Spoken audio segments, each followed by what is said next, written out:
What's up?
What you think about when you're born into a fire. Let them burn it out. Sell them to the richest buyer. They wanna let the world decay. They tell us lies and fade away, fade away. We feel betrayed. We were raised to lose the race.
All right.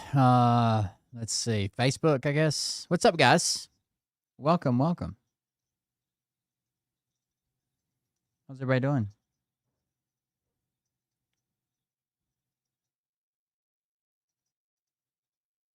I'm trying to get Facebook shared. You have to give me a second.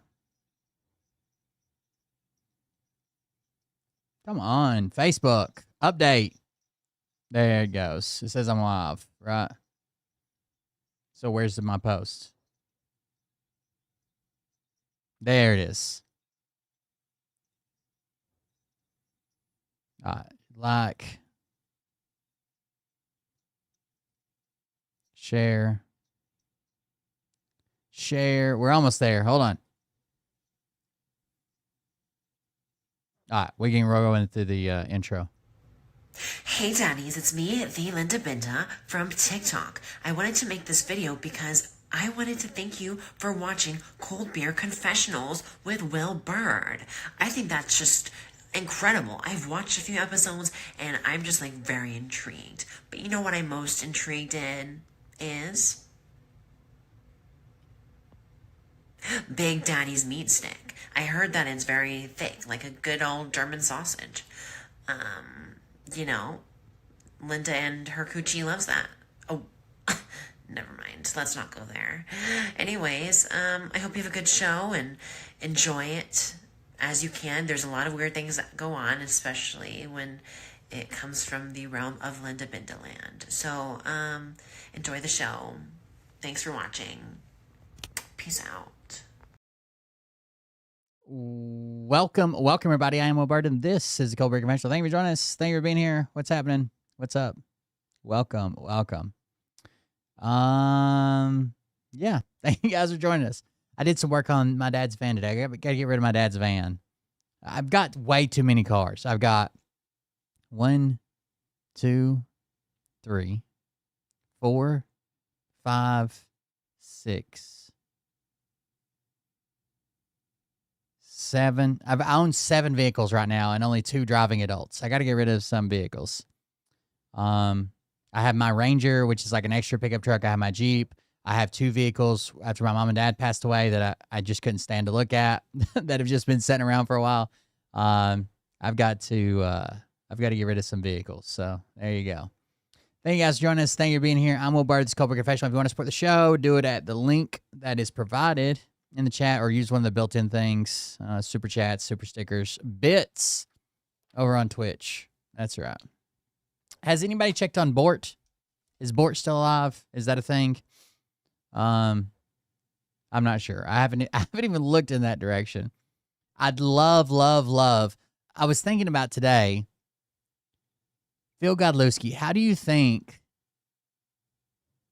when all of his followers, he did a show last night and now, okay, what's he saying? Was his internet off or was he just drawing a hard line for donations? Anyways, when the rug pull happens on Phil Godlewski's crypto coin, what do you think he's going to say to his following? Is he going to blame it on the company? Because they're going to come out of this thinking that they bought hundreds of shares or thousands of shares of something at $2 or $4 or $6 or $8, and it's going to be worth $250 a share. Some of them are going to think they're fucking millionaires. And then before they can sell it, everything's going to go down to pennies on the dollar. Like if they paid $4 a share, it's probably going to be fucking 20 cents a share or fucking 0.6 cents a share. Like it's all going to disappear right in front of their eyes. Does he make an exit after that? Or does he try to say, oh, it was, the system was down or the deep state manipulated it? Or most influencers, when they do this, they're very hands off. Like they'll say, well, I don't own, the moon token. I believed in the token. I was told that it was going to be big and huge, and I just got fooled. But it feels like I'm starting a company that controls all this. Like I'm integral in this. I am the man. I know everything about it. I know what's going on. I know what's happening. I know I'm like in there with the owners. I'm starting a venture wrapped around this. I'm a major investor. So he can't come out and be like, I don't know. Somebody came to me and they made it sound really good and I just believed them. You know what I mean? Like that doesn't make any sense. So is he doing one last grab and he's gone? Is that the plan? He's just disappearing from the internet after he steals a few $1 million? I don't know. Not sure. Something's going to happen, right? There's definitely going to be a rug pull. Kate Trump shopping with her taxpayer-funded suit. What is this?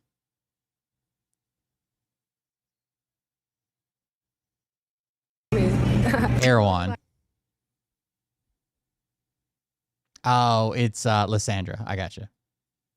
So today we're at Erewhon. I think. Hi, Trump. People are always like asking me like what it's like to go do things with a Secret Service agent. So I thought, let's go grocery shopping. You put this in your coffee. We're just talking about peptide colostrum. $52. Is that a lot? Erewhon. It is pretty funny because people are always like, hey, is that your dad? And it's like, no, that's Steve, my Secret Service agent. Well, I think I like now that there's protein in everything. What's this? Is that in Spanish? Kai Trump is Donald Trump Jr.'s daughter, right? Wait, you see the price of eggs? It's $1.29. It's gonna bankrupt me. This butter's like $100. Is caviar always this expensive? What's crazy is that like I used to have caviar for breakfast, but like didn't everybody? Anyway, so I ended up getting the Hailey Bieber smoothie, $20. Some sushi. I don't remember how much Steve paid. And I couldn't decide, so I ended up with a bunch of milk. Don't forget to subscribe, like, and follow. Oh, and shout out to my grandpa. So today we're at Erewhon. I think it's gonna bankrupt me. I like Lysandra's comedy. All right. I haven't seen the original. Is there an original one? Hold on. I didn't know she was a social media influencer, I guess. I've been sleeping on this issue. I brought my secret. Oh, God. So she's becoming an influencer based off her grandpa and her dad. God damn, the beady little eyes. I can tell already. Channel. Serial killer. We're in Erewhon, which is in LA. That's me in the Erewhon video and everything I get from Erewhon. Erewhon is just a grocery store where everything's like stupid expensive, like fucking insanely expensive. If you guys don't know Erewhon's the most expensive grocery store pretty much out there. Everything's crazy expensive. So we're gonna get my favorite stuff, even supplements, whatever it may be, and then we're gonna go home and try it out. Let me know if you guys have any questions on the prices or anything, okay? How much is sweaters? The Hailey Bieber smoothie. Oh my god. They really Wait, does she have Down syndrome or something? laid out the red carpet for you. I'm looking for my phone and you have it. I'm gonna go like bankrupt with this. I need to file for bankruptcy. Me and Matt were just talking about peptides. That's why it's funny. Collagen. Wait, does that mean it's good for you, like your skin? Yeah, it's supposed to help your. What the fuck? Why she got like a horse face? It's like words are struggling to get out of her mouth. Like, I don't, like there's pressure building up in her mouth. What the fuck's going on? So we get $44 of pure collagen. Oh, I'm like kind of scared to try the peptide out. Collagen creamer. It's like she's blowing up a balloon at the same time she's talking. Is this really your coffee? Looks like it. Right? What are these? These just are like collagen peptides, unflavored. Yeah. Like, should I just try it? I'll get like one of these to try it out. Right? I mean, that's fine. Or she's holding back a mouthful of spit, maybe? It sounds like me when I've got to spit really bad. These are really nice. I love dates. So we get a date jar for $13. I think the dates are what, $2? The jar with the sticker on it? It's like $16. You shouldn't have passed. Oh, here's the fun aisle. I love these perfect amino ones. Oh, you know this brand? Yeah. Oh, I don't know what this is. Should we just get whatever? Yeah, I think that's like their white label, like Erewhon brand. Vitamin C. What's a Shahati liquid complex? I'm not going to try to pronounce that. Would you try one with me? Super green. She's trying to be a regular person. Or one shirt, do it. No. I'll give you a liquid Shahati. How hilarious. Energy. We just had 80 energy drinks. Let's do the immune support. Just throw that in there. Oh my god, this is the cholesterol we were talking about. Oh yeah, the armor. Oh, this is disgusting. They have so much collagen peptides. Oh, here you go. This is the good stuff. The stress relieving. Oh, you know I take Stress ashwagandha every night. Stress relieving ashwagandha. There you go. Let's add this to the next one on. You need some digestion enzymes. Yes, Don Jr.'s I think we're good on those ones. I don't really digest very well. I think we're good on those ones. This is Seymour. I'll make too scared to try Seymour. These are all the drinks. Yeah, where should we go next? Well, those are all like your different oils and things. An underbite? What the fuck is going on with her mouth? Oh, you see that those? I don't like it. I have one of these, the filtered shower head. It yeah. filters all the bad stuff out of your water. Oh. Should we candle? No, I rather get water bottle than a candle. That's crazy. Wait, guys, one thing about me is I don't spend like a lot of money. Like I'm very. It's not an underbite. What do you think your cart total is going to be? I'll get this is probably 100 already. Oh, wait, show me your cart. Show me the cart. She's damn near close to needing a translator. Like it's very hard to understand. She like mumbles and it's full of spit and there's pressure building up for some reason. You get Erewhon soda. You get a kombucha. I don't really like it. Kai, I don't think you can purchase. Thank God for subtitles. Alright, what kind of sushi are you feeling that? So you're gonna have to listen to me. I've heard it's some of the best grocery store sushi you can have. What's this? Is this salmon? It looks like salmon, yeah. Is it tuna? I'm not surprised. I mean, I saw how close together her eyes were. There's something fucking wrong there. Tuna's good. She's just 8 years away from the fucking Mar-a-Lago makeover, so her first. Get tuna. Yeah, I think do the tuna. That would be a good one. Alright, so we go order some hot bar. You want to do the hot foods? Or you want to start with smoothies? You know, where's the smoothie at? Smoothies I up feel like this guy might be her handler or something. Like, she seems kind of slow. in the front. I think it's two separate lines. We can do hot. Let's do hot foods first. Let's do hot foods. Oh, while we're talking about strong female figures within MAGA, they invented a new one. I don't know if you guys have seen. We'll go to it in a second. But yeah, they 100% invented a brand new, a new strong female role model for MAGA. One thing about me is I hate filming in public, so this is like so awkward right now for me. Me and the green short ribs. Safety meal. She's got to be on the spectrum or something. Like she doesn't. Flour again? Yeah. I'm gonna have some of it, right? I can't eat it all. Yeah, I'll have some of it. The rice balls with Can we sauce. get the rice balls, please? You want the sauce on it? Yes, please. Thank you. Thank you.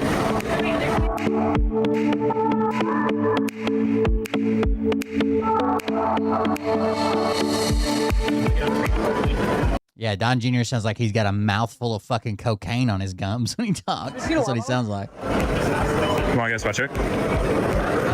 Where's this water's over there? Let's go pick up this one. Get a water bottle. Oh, wait, they have sugar bottles? Should I grab it? Sugar bottles? Shaker bottles. Is it just MAGA that watches her? I mean, it's got 500,000 views. Is it just MAGA? Does MAGA just be like, oh my God, that's Trump's granddaughter. Let's see what she's doing. Matt? I don't know. Nancy. Nah, I'm not. Not Matt, not Matt. Nope. Very pretty. All right, guys, so we're looking at the juices. Let's get this one, the lavender lemonade. What is that? Lavender lemonade. That's how. Wait. Hold on. I'm slowing this down. What the fuck? Why does she talk so fucking? She's saying lavender lemonade. Like, I understand I've got an accent, a very strong accent, and I can't say certain words. Why the fuck is every word out of her mouth garbled? Even the guy that was with her is like, what? What the fuck was that? Lavender lemonade. What? Lavender lemonade. This is normal speed, okay? Let's get this one, the lavender lemonade. Sounds What good. is that? Lavender lemonade. That sounds good. Ooh, the sweaters. What's the price of the sweaters? Like she just left the dentist. That's right. She's on fucking laughing gas or some shit. How much is an eagle? Let me know if you guys have any questions on the price or anything, okay? Yeah, how much is sweaters? Yeah, hoodies 165. Sweaters like nobody, like 150, 150. Thank you. Yeah, and then yeah, personal bags too, tote bags, all that stuff. I like the. When did you guys do the yoga mats? This has been here like maybe about a month now, maybe 3 weeks. Okay. Yeah, maybe 3 weeks. 165 for the yoga mat. $100 for this side here. It's like a, I don't know, joints, like the joint, ball roller or whatever. Thank you. Yeah, no problem. Yeah. Back when we were real fast. 165 for a grocery store. I'm about to go like bankrupt with this stuff. I need to file for.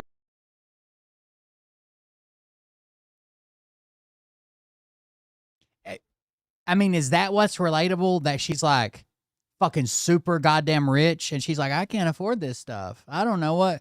Well, I had to file for bankruptcy if I spend $150. Bankruptcy. You probably got 200 in your cart right Oh, now. there's probably 400. Can we get a guess? Let's bet on the final price. With the smoothie, the $21 smoothie, 220. I'm gonna say 165. 165. Say 200. Okay. They really laid out the red carpet for you.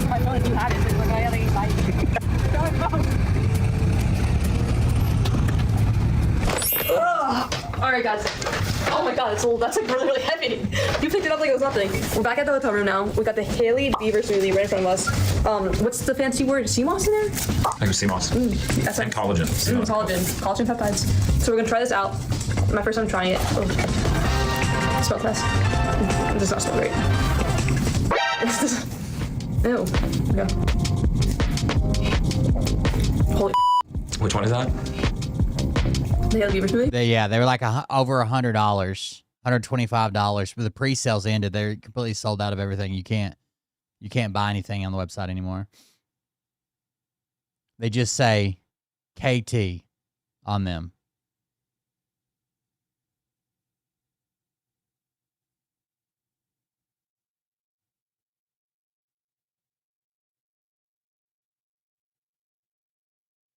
Oh my God. This is really, really good. Matt, I'm telling you. Is it that good? Here, try it.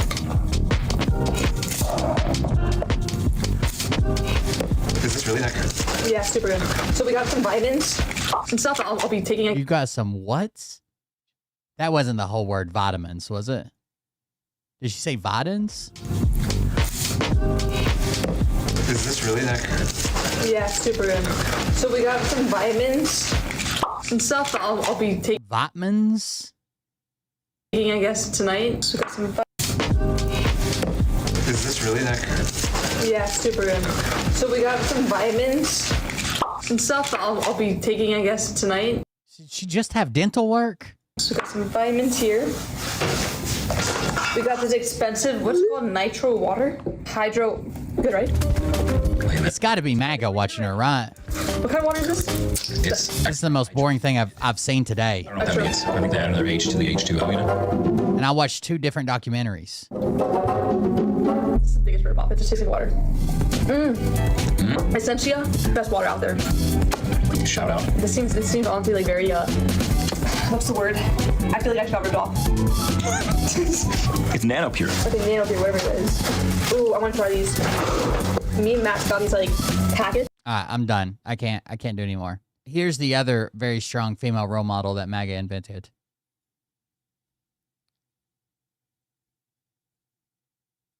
Meet Jessica Foster, Army soldier, Trump supporter, OnlyFans model, 1 million followers.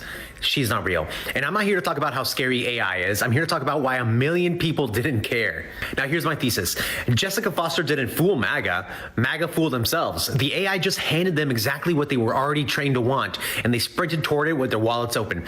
Let me build this out. The recipe was embarrassingly simple. Beautiful woman, military uniform, Trump photo. Repeat. Hanging with fellow troops, grateful, gorgeous, American. And then they got ambitious. They inserted her into Trump's Board of Peace conference, a real presidential event, standing at the podium with Donald Trump sitting directly behind her. 657,000 likes.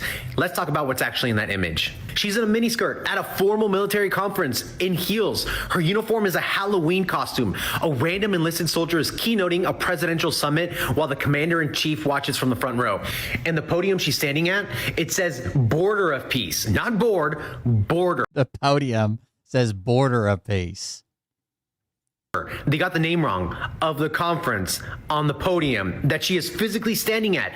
657,000 likes, over 9,000 comments. And here's the turn, because the errors were never the problem. Miniskirt, heels, wrong conference name on the podium, first name on the name tag, when every soldier knows it's supposed to be your last name, all of it in plain sight. Didn't matter. It just says Sergeant Jessica. Because confirmation bias isn't a glitch. It's the whole MAGA operating system. When you spent years consuming media that tells you what you want to hear, you stop fact-checking and start feeling she felt right, patriotic, military, pro-Trump. Their brain filled in the rest. The AI didn't create the fantasy. Conservative media built that fantasy over years.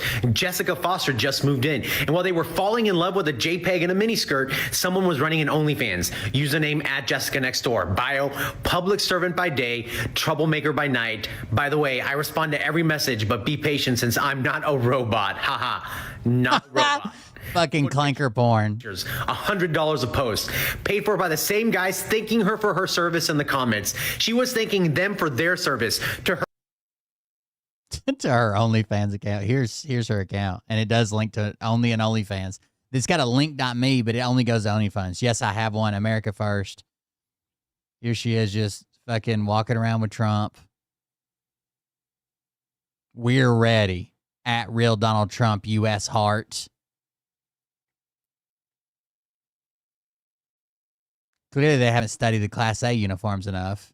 Oh, here's one. Uh-oh. Who wants to join the fun? Some of the pictures we took in different dorms.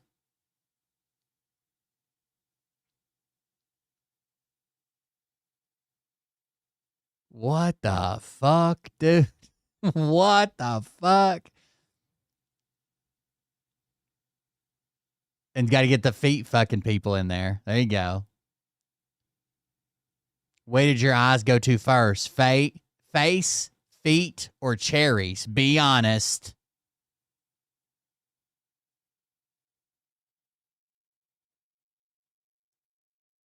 How many MAGA cucks are in this fucking...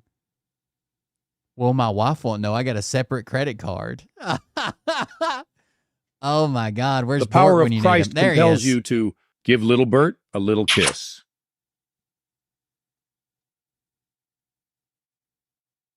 Who wants to touch them? Feed emotes.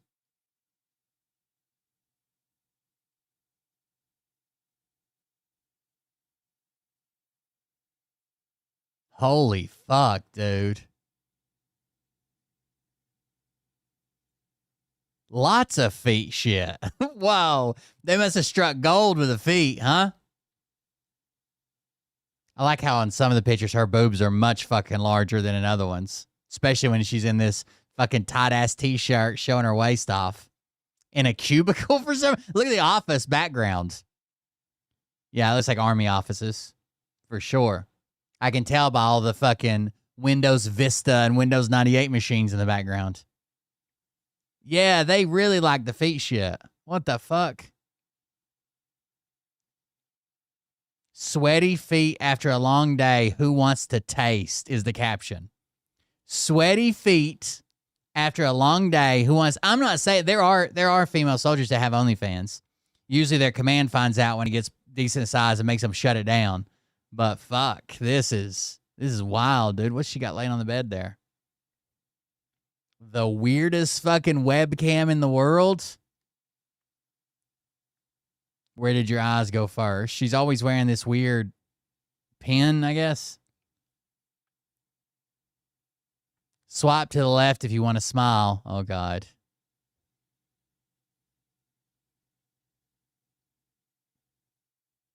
Even the AI black chick is like, eh.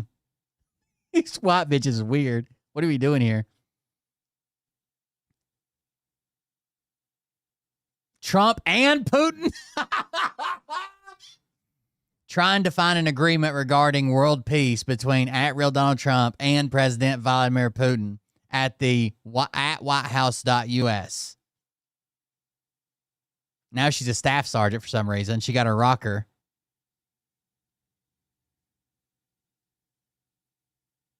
Mm.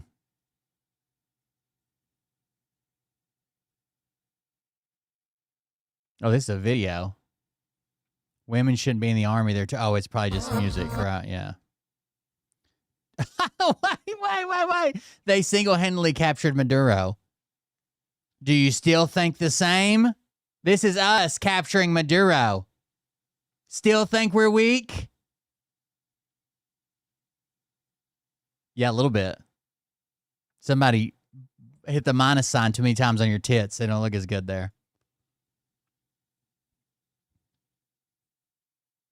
My body count after joining the army, 25 dudes and 3 women. Is that what it said?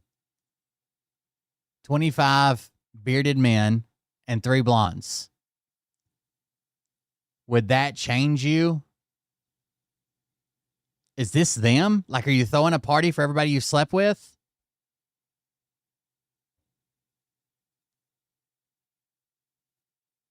Wait, this isn't even the same bitch in the first post. That's a different person. If you are a straight guy that likes American Army girl, stop scrolling. This is a foreigner. If you are a straight guy that likes a American Army girl, stop scrolling and leave a heart. This is fucking from overseas. Somebody in Vietnam is making bank.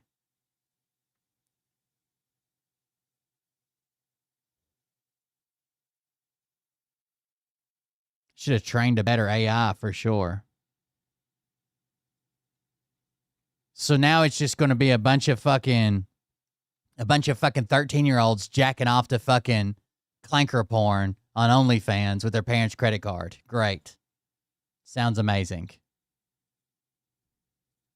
Cash flow.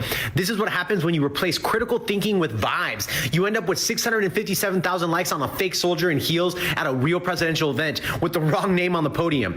The receipts were there the whole time. Nobody looked. Receipts, not speculation. Wow.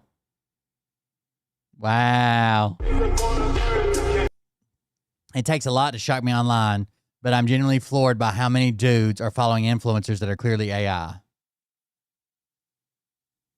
And instead he brings up politics and he says specifically former President Trump has led an onslaught of... I don't know what that was. Джессика Фостер. В инсте у нее почти 1 миллион подписчиков. Oh, God. Even Russia's making fun of us. It's hard to leave a cult. It is hard to leave a cult. I was never MAGA, but I was raised in the exact environment that fosters MAGA.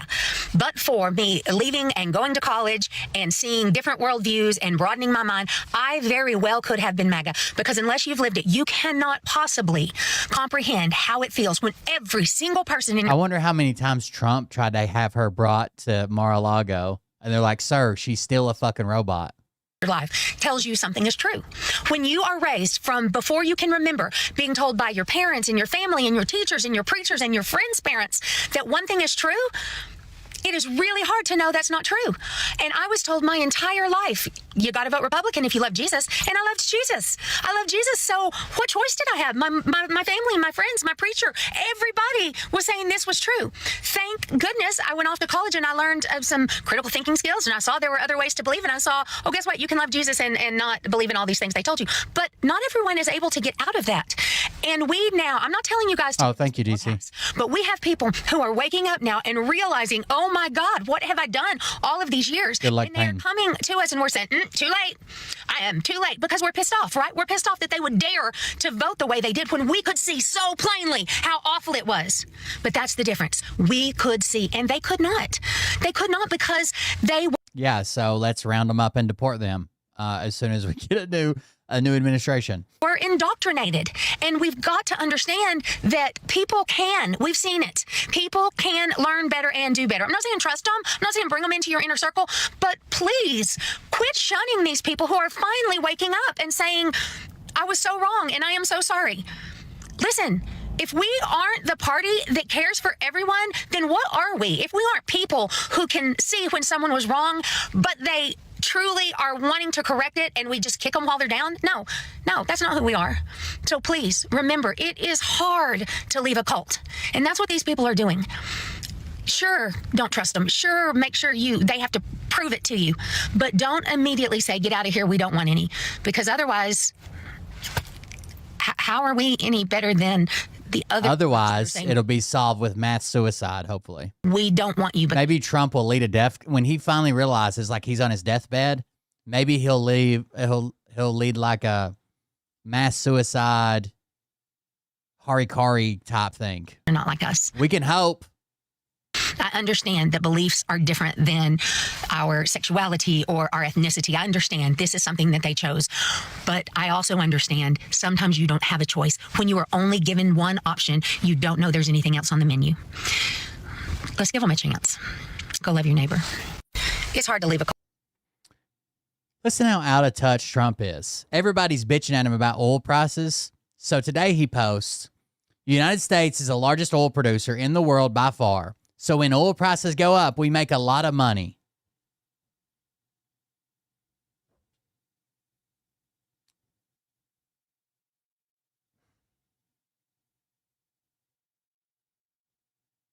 There's like what? Like fucking less than 100 oil company CEOs? Who the fuck are you reaching out to? But of far greater interest and importance to me as president is stopping an evil empire, Iran, from having nuclear weapons and destroying the Middle East and indeed the world. I will never let that happen. Thank you for your attention to this matter. Then he goes on to, you tell me, I think this is a threat, an invitation and a threat against the Iranian soccer team. Okay, listen, the very next post, 2 hours later. The Iran national soccer team is welcome to the World Cup. But I really don't believe it is appropriate that they be there for their own life and safety.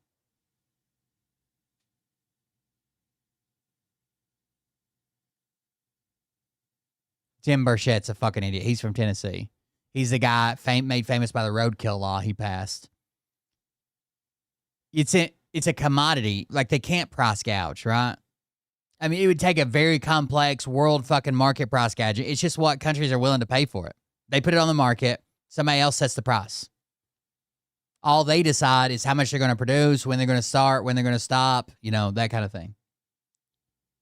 Is this a threat? The Iran national soccer team is welcome to the World Cup, but I really don't believe it's appropriate that they be there for their own life and safety. Thank you for your attention to this matter, President Donald J. Trump.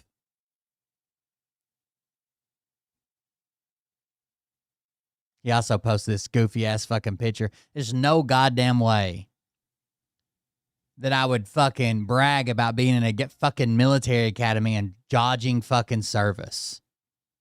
No fucking way, dude.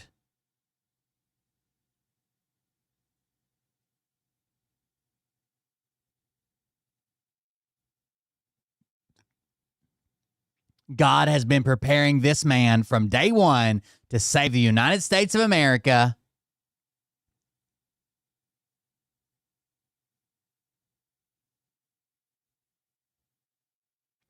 Someone commented, he dodged the draft, then called those who gave their lives for this country a bunch of suckers and losers.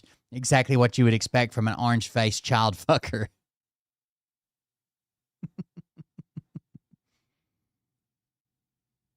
Your brag is that you went to a military school and then still somehow dodged the draft. Wild. He's a special guy, I guess.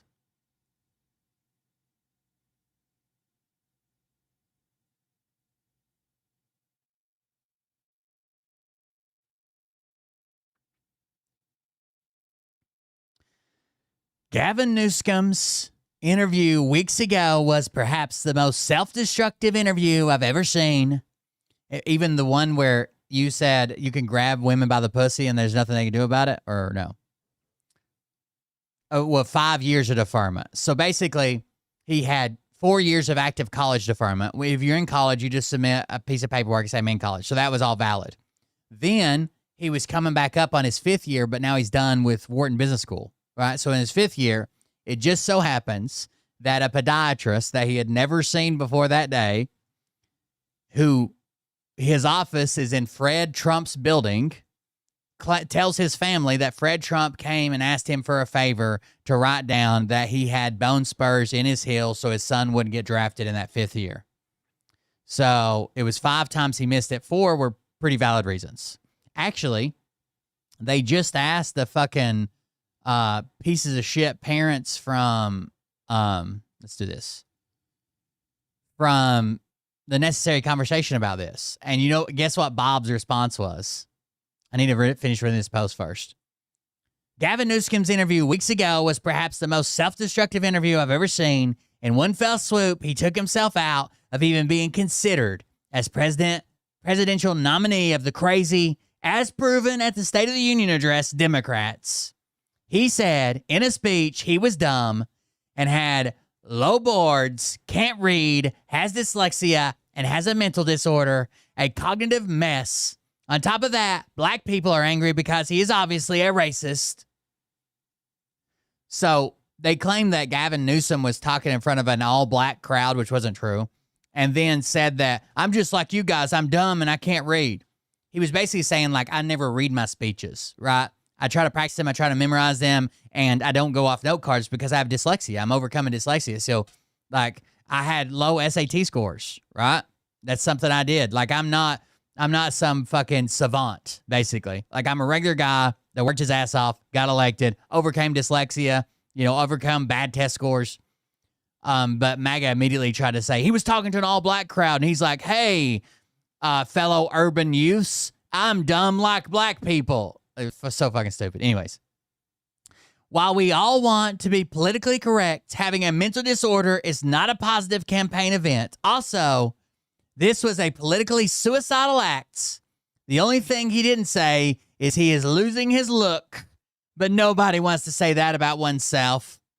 Melania thinks he looks good. He is no longer a viable presidential candidate. President DJT. So Donald Trump's trying to kick Gavin Newsom out of the Democratic primaries. We can watch the speech. It's fucking nothing, but whatever. All right.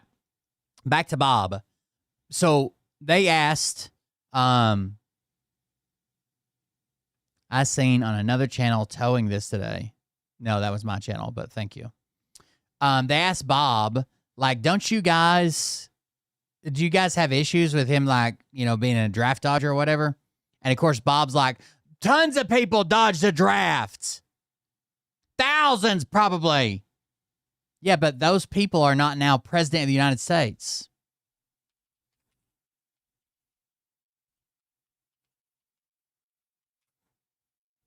Right? This is the same thing where they're like, oh, suddenly you don't like Trump because he's a felon. Well, you love George Floyd. There's a difference between not thinking that guy should have been choked to death, right? Even if he does drugs, even if he was convicted of a felony, even if he fucking did other horrible crimes, he still shouldn't be choked to death by a police officer on the street. And the requirements we have for the president of the United States.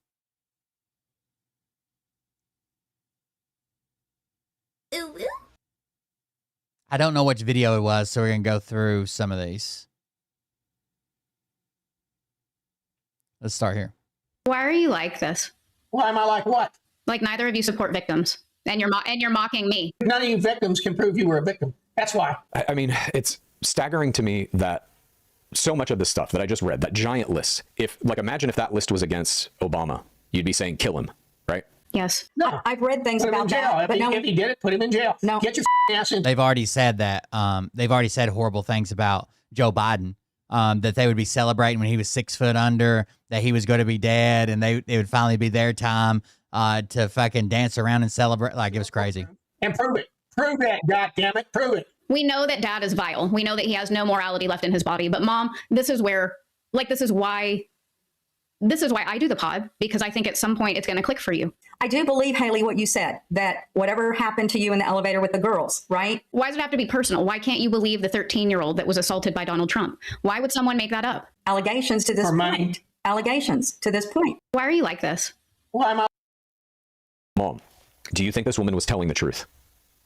We don't know the woman. Trump has denied the accusations. We know this. Yeah. It was back when she was 13 years old in 1994. It was at parties in New York. I did read into Oh, look who's finally in the chats. all of that. Before it ever went to trial, there was no jury evaluation of it. There was no judge. They never went to court because the evidence was not brought forward. No, the evidence is brought forward. It's her testimony. Why do you think, if the FBI didn't think she was credible, why would they interview her 4 times? Why did it never go to court then? That's the part I don't understand. He threatened her. Could we have her name, her legal name? Are you talking about Bob? Yes, he was in the military. And I think that's how they ended up in Oklahoma. No, they ended up in Oklahoma for, was he in the military? Am I confusing somebody? Somebody correct me now. He was in the oil and gas industry. That's how they ended up in Oklahoma and in Texas and other places. Was he in the military? It was Jane Doe, Katie Johnson. Is For some reason, I remembered that, and then I talked myself out of it almost immediately. the real name? Could she come forward now? Why is it so hard for you to believe them? Because he's not a pedophile. I'm not asking you. I'm asking Mom. I don't believe he is. Okay, Mom, let me just give you a list of some things.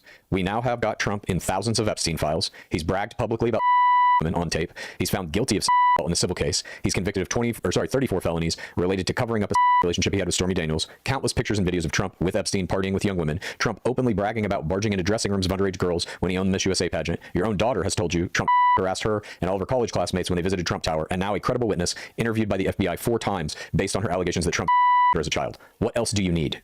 For that witness to come forward and it go to trial. They decided she was super credible when she was talking about Epstein, but now MAGA's like, when she's talking about Trump, nope, she's lying. That's the lie there. Trial. Why? Mom.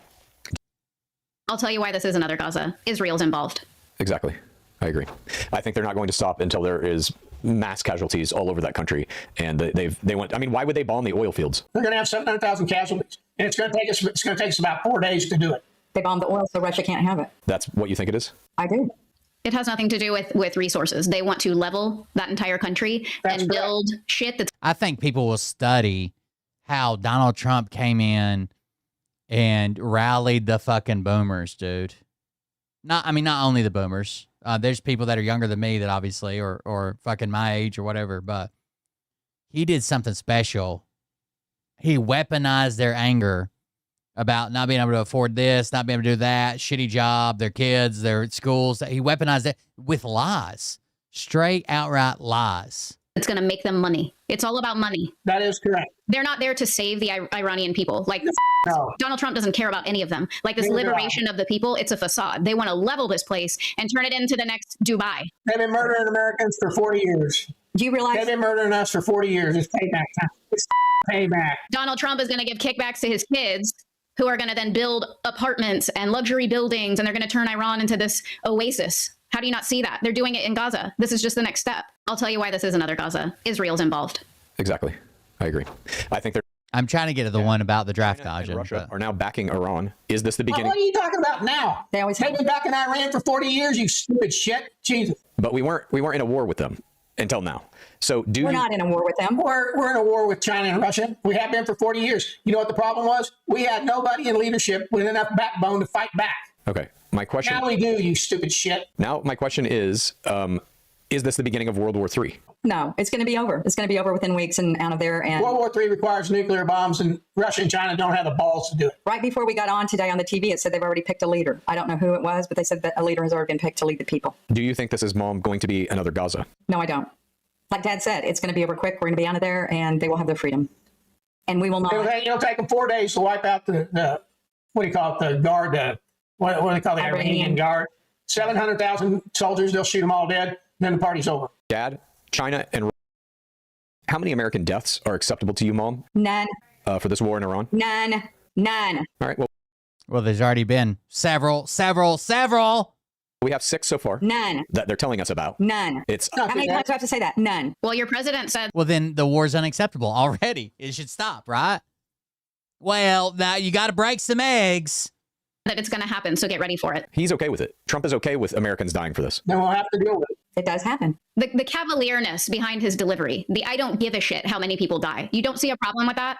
I think it's great. Did you see a problem watching the transfer of fallen soldiers? When he showed up in a goddamn hat, that kind of pissed me off. I know I probably shouldn't let it bother me because he's a piece of shit anyways. but it kind of pissed me off that he's standing there in a fucking Trump hat. With him, he was there, Melania was there, JD Vance's wife, Raising Kane. It's all posturing. He's there to show you he cares, but then he tells you he doesn't. At least he's not looking at his watch to see what time it was. I remember that president. He's not. He's posting memes of video games. He is saying, So they gave Biden hell because at one point during the dignified transfer, he looked at his watch. All right. Not while the body was like in front of him or whatever, but you know, they're standing there for a while, especially if they come in on multiple flights. They give no credit to Barack Obama to participate. He was the first one to participate. Barack Obama decided that he wanted the American people to see what the cost of war was and started doing this televised. Have there been presidents that showed up on the flight line while bodies were coming in? Sure. But Obama was the one that was like, we're going to do this. We're going to record it. It's going to be a thing. Somebody from the administration is always going to be there if I can't be there. And we're going to do this. And, you know, the media's invited. We're going to do this as an official thing. Your sons and daughters dying for this is a video game to me. I don't know. That's not how I view that. I view it as the bombs were edited. And like I said, I don't. Once he decides to end this, it will be a video game. How many American deaths are acceptable to you, Mom? Mom, the White House is posting video game memes of people dying overlaid into games like Call of Duty and Grand Theft Auto. When the explosion goes off, it has like scores going up on the side like a video game. Do you think that's appropriate? It wasn't the real footage. I did look this up. It said it was not the real footage from the war. It inserted but edited footage that showed graphics that made it more realistic or something. Cool. You okay with that? I don't know. I haven't seen them. They're treating war like a video game. That's the effect. That is the purpose of these posts, is like, check it out. We're blowing shit up in Iran and we're scoring points. It's a video game. That's the intent of these things. Why it's harmful is, so I'll go look at like, you know, my Facebook feed or whatever. And I don't know how many people I follow. I don't even know who they are, but I see in my feed men saying shit like, you know, that's our boys, click, click, boom, reposting that shit from Instagram White House official. Do you see how that's dangerous? Do you see how that incites violence? I don't think any video. I don't think any videos of the war should be posted. Actually, they can report it, but I don't like real-time videos. I don't like that. You need to see it. Donald Trump created that. He created those dead children. He created freedom for a generation to come. That they are over there in the streets saying thank you to Donald Trump. We will be free. I've seen clips where people are crying, saying freedom, freedom, freedom. Mom, the White House is posting video game memes of people dying overlaid into games like Call of Duty and Grand Theft Auto. When the explosion goes off, it has like scores going up on the side like a video game. Do you think that's appropriate? It wasn't the real footage. I did. He does not list. I don't know that he is a veteran. For some reason, that was in my head that he was in the Air Force, but now I'm not thinking at all.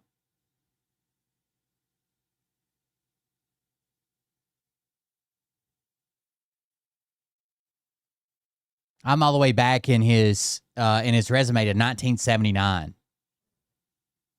He was a public accountant. An accountant, energy future trader, head of trading desk, risk manager, natural gas trader. That's where he got into oil and gas as a natural gas trader. And that's when they really started making money and were able to move around, blah, blah, blah. I don't think he is. He started in 1978 as an accountant. We need to get his age. I don't know why it was in my head that he was, before Dr. J even said anything, I thought the same thing. He doesn't list it in his about. He doesn't list it in his skills. He doesn't list it in his resume.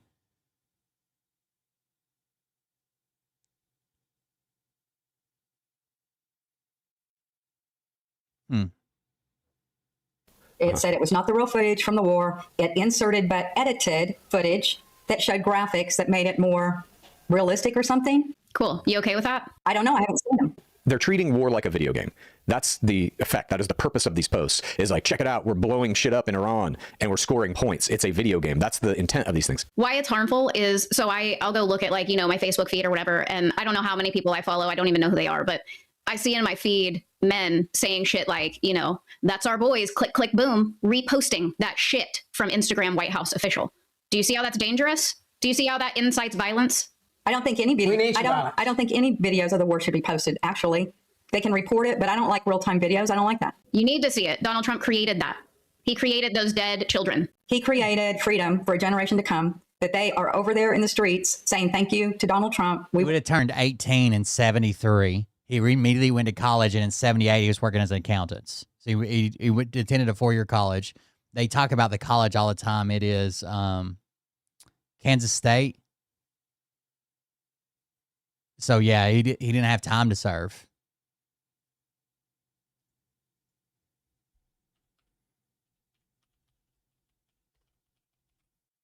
Sorry, I was still doing math. I've seen clips where people are crying, saying freedom, freedom, freedom. Mom, the White House is posting. He would have been like, if he was born in 55, yeah, he would have been like my dad. My dad was not aged for Vietnam, right? Because Vietnam ended in 75.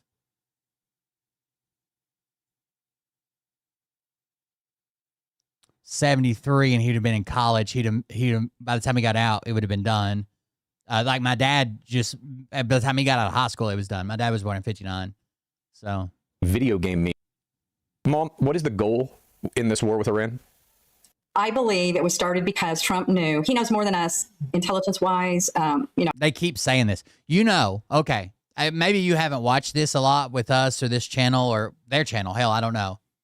At one time, they asked their parents if Donald Trump decided to drop bombs in Oklahoma City and we were there and just flatten the whole fucking city, would you be okay with that? And they said, yeah, because he knows more than we know. He had to know something was going on in Oklahoma City. Even if you were there, sorry, you put yourself in that situation. Even if you were there, if he killed everybody in the city, he knows more than we do.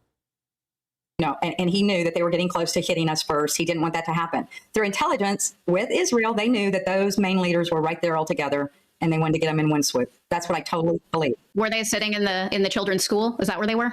No, they were not. And no one has reported that was one of our bombs. Yeah, they have. U.S. intelligence has reported it. The United States did that. I have tried to look at that. I can't find it. No way. No way you can't find it? It's on Reuters, New York Times, NBC News, Al Jazeera, CBS News, Politico, and The Hill. And they're not saying it was a bomb from Iran? U.S. investigation points to likely U.S. responsibility. It was all the Iranian tomahawks. In Iran school strike. No, I mean, Iran bombed it. No, Trump is lying about that. According to who? All of these sources I just said to you. Yeah, every one of those sources you read to me are as left-wing as shit. Mom, what is the goal in this war with Iran? I believe it was started because... Dad, you were an Air Force service member during the Vietnam War. Trump dodged. No way. How did he even have time? So that's apparently where I heard it, in this video.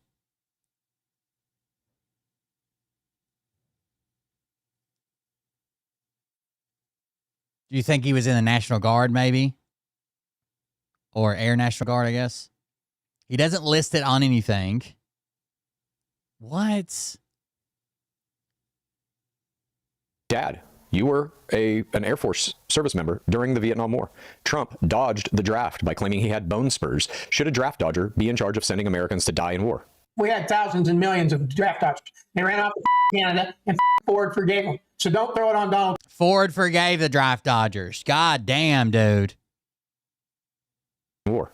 We had thousands and millions of draft dodgers. They ran off to Canada and Ford forgave them. So don't throw it on Donald Trump. He's just one of thousands. He's our president. Yes, he came a long way, didn't he? You hold a president to a highest standard. He came a long way, didn't he? You guys literally don't care that you have the dumbest president alive. You voted for him, in fact. You don't care about any of it, that he's a that he draft dodged. No, and you know what? I care even less about the 62 children who got killed in the bombing. I don't give a shit about that. It's over 100. I don't care if it's 2,000. Dad, you were an Air Force service member during the Vietnam War. Trump dodged the draft by claiming he had bone spurs. Should a draft dodger be in charge of sending Americans to die in war? We had thousands and millions of draft dodgers. They ran off to Canada and Ford forgave them. So don't throw it on Donald Trump. He's just one of thousands. He's our president. Yes, he came a long way, didn't he? You hold a president to a highest standard. He came a long way, didn't he? You guys literally don't care that you have the dumbest president alive. You voted for him, in fact. You don't care about any of it, that he's a cares even less about all the dead children. No, and you know what? I care from the school. I care even less about the 62 children who got killed in the bombing. I don't give a shit about that. It's over 100. I don't care if it's 2,000. Dad, you were an Air Force. He doesn't care. I don't care. I give a shit. I give even less of shit about the fucking 62 kids. It's over 100. I don't give a fuck if it's 2,000.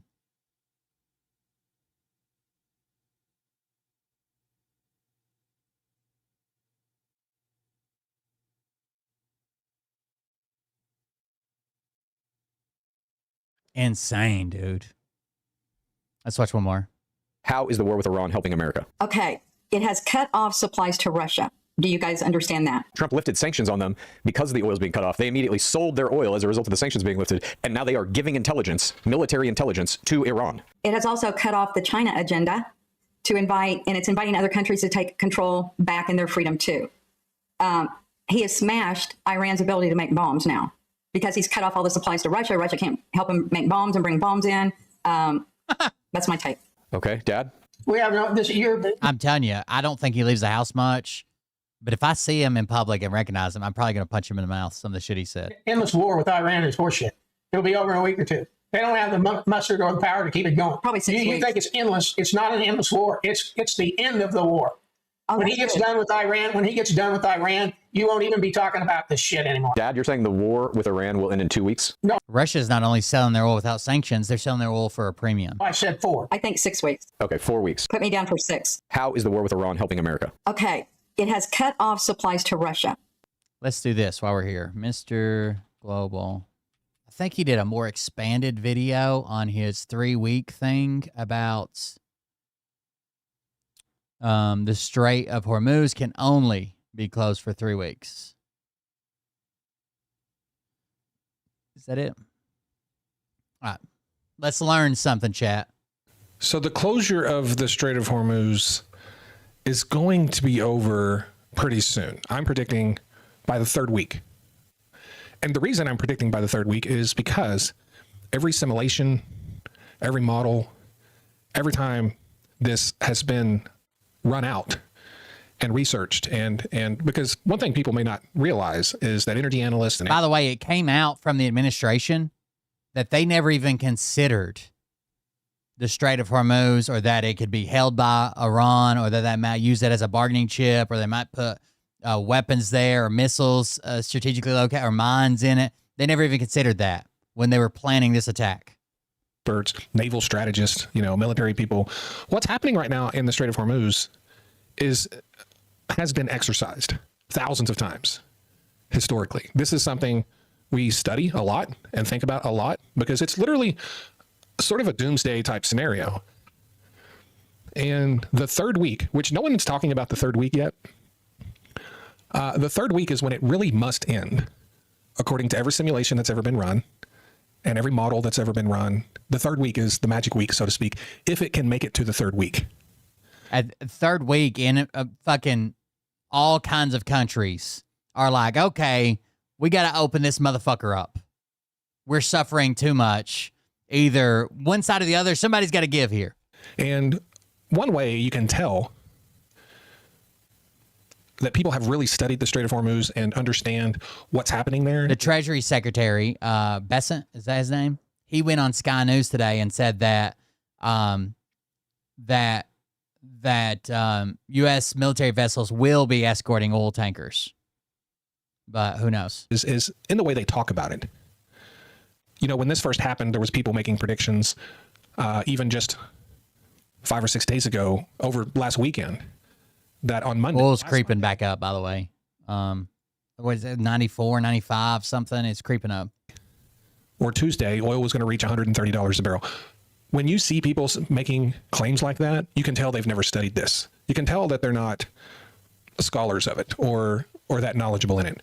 What is kind of spooky about what's happened in the Strait over the last week is if you look at all the scenarios we've ever played out, all the models, all the simulations, everything that has happened so far is exactly what all of the simulations have ever said. Like every single thing that has occurred is exactly what we thought would occur based on years of looking at it and research. And this is something that we visit every time there's a disturbance in the Middle East. And then we get away from it for a while and then something fires up over there and we go back to it, right? Here's a question I think people should be asking. Twice now, we've pretended to be negotiating with Iran, pretended like negotiations were still open, and pretended like we had future negotiations planned for them without military strikes. And then twice now, just under Trump, we've attacked them during a negotiation period, right? Not, okay, we're not getting anywhere, sorry, blah, blah, blah, surprise attacks, while we plan to be like working out a solution. How likely is it that even new leadership, if it's not just like some type of propped up fucking CIA shill, any new leadership of any Middle Eastern country will ever negotiate with us again? But like I said, there's a reason that energy analysts, experts, naval strategists, commodities markets, they all circle the same spot on the calendar when they think about the closure of the Strait of Hormuz. And it's not day one or week one. The real breaking point comes within that third week.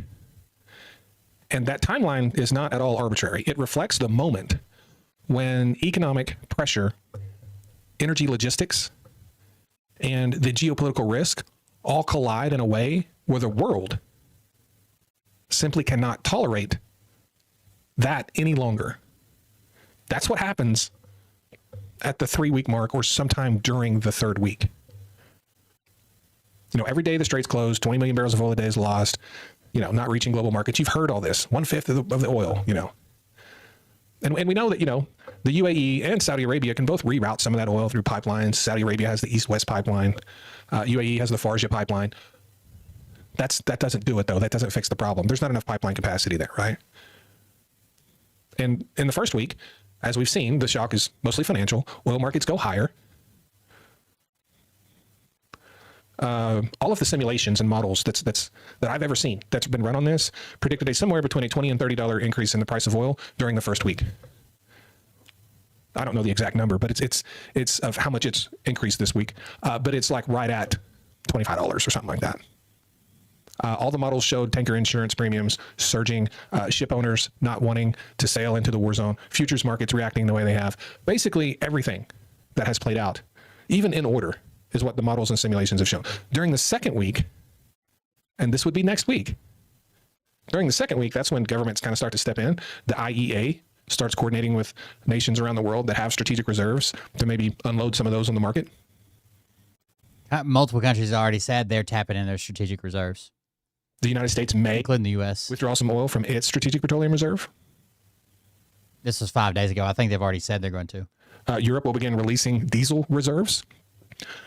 Asian importers start securing emergency cargoes anywhere they can. And all of those things buy a little bit of time, but that's all they do. They don't solve the problem. Those are just measures that are taken to buy time. And when you start seeing those measures be taken, where they're buying time, yet there's no progress in the Strait of Hormuz, that third week is coming. And during the third week, that is when the global physical energy system begins to seize up. Oil it's not electricity, right? It can't just be rerouted instantly. Tankers must be loaded. Tankers must sail. Tankers must discharge their cargo, period, right? And a lot of people don't understand this, but refineries depend on very specific crude streams arriving on a very specific schedule. And I'm talking about different types of crude. When those cargo ships stop arriving for multiple weeks, your refinery runs begin to drop drastically. Diesel output falls. Jet fuel production shrinks a lot. Shipping costs through the roof. Freight slows. Food distribution becomes unbelievably expensive. And entire supply chains around the world begin to feel a lot of pressure, and they begin to buckle. And for the very largest energy importers around the world, that situation very quickly becomes intolerable. We're talking about Japan, South Korea, India, even China, even though they have an enormous reserve. Well, you can't secure the shipping lane without putting boots on the ground in Iran, which is a big step that currently he's not willing to take. And of course, Europe. When these flows are disrupted, and once we get into that third week, the consequences begin to ripple through manufacturing, transportation, power generation. And at that stage, that's when the question facing governments is no longer just about, I mean, you can stand in Oman or the UAE, but that's one side of the shipping lane, right? That's not even the deepest part of the shipping lane, but the other side is Iran. The volatility in the market. I called this. I said, with enough pressure, Trump will do a limited fucking invasion that is just like, okay, we're going to take however many miles, right? 50 miles of fucking coastline along the most narrow port of the Strait of Hormuz. We're going to control that with U.S. troops. But that's a big leap. Putting boots on the ground in Iran with a general deployment. That's why he's ready. What was it, 82nd, 18th Airborne Corps, and they're all on ready status right now. They don't have war nos. They're not on deployment status. Basically just like leave is canceled, vacation's canceled. A bunch of trainings canceled. Like they're being told to be where they need to be just in case they get another update. It's about the global economic stability, because if that disruption continues any longer, oil prices then move into ranges that historically are associated with severe recessions. Diesel shortages appear across major industrial regions. LNG supplies from Qatar, those tighten dramatically. And that puts a lot of pressure on a lot of electricity systems around the world. Oh, I did not check into this. I heard we had a refueler crash. Especially in Asia. Now we're talking about massive blackouts over large parts of the world. And this is why the energy analysts and the experts and the naval strategists and all these people have all the models say week 3. That's no shit. Get there yesterday already. The vast majority of people don't want boots on the ground. You go there. When the political pressure overwhelms sort of the diplomatic patience of the whole thing. By that point, the world's largest economies would likely demand that the shipping lane be reopened. Diplomatic channels would already be, operating intensely for some time at that point. And if those negotiations fail and that choke point remains closed, that's when you will see nations around the world come together to physically restore. 75% do not support any type of action. It's even higher for boots on the ground action in Iran. Navigation. And that may be what the Trump administration is betting on. The first step would likely involve assembling a multinational naval coalition with most likely the United States Navy leading the way, supported by allied naval forces from Europe, possibly Asian partners whose energy supplies are now deeply under threat. And that operation would focus on 3 major objectives. The first is mine countermeasures.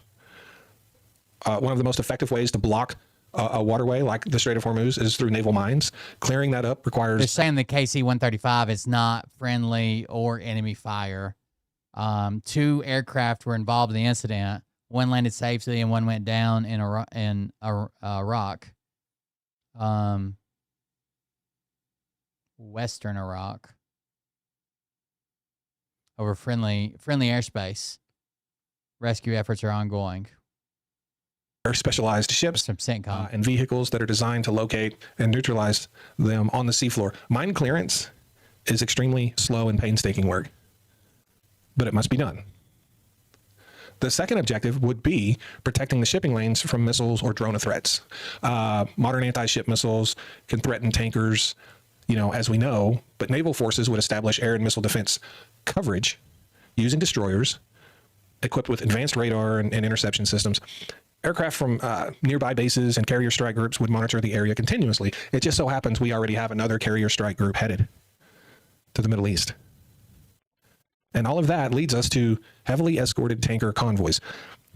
I'm not talking about allowing ships to, transit individually. I'm talking about naval forces that would organize groups of tankers, and large numbers of naval forces, guide them through the strait under heavy military protection. We've done this before.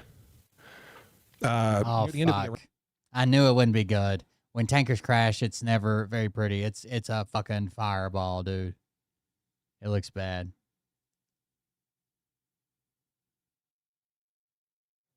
Iran-Iraq war in the 80s, the United States conducted convoy operations to protect commercial shipping in the Gulf. So we've done that. Probably 6 or 8 crew members on it. The purpose of that operation would not be anything other than restoring freedom of that waterway. That would be the only purpose of it. And then once tankers begin moving again, even in very limited numbers, markets would react rather quickly. Things would start to settle down. Oil prices. Holy fuck. 2 tankers hit each other? No fucking way, dude.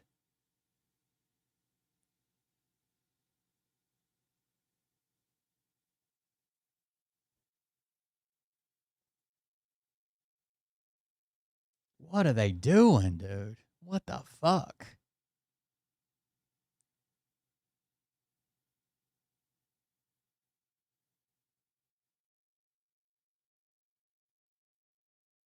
One of them had a portion of his vertical stabilizer ripped off.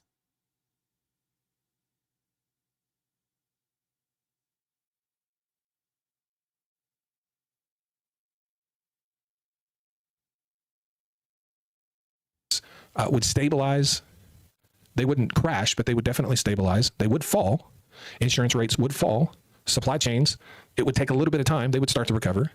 But the message that would be delivered would be, unmistakable. The global economy depends too heavily on the Strait of Hormuz to allow it to remain closed. And this is why the third week matters so much. It marks the point where a regional disruption becomes a systemic global threat. That happens in week 3. And when the stability of the world's energy system is on the line, that changes, right?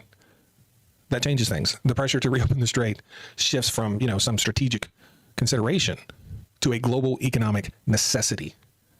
And I really believe that I still don't think it's destined to get to week 3.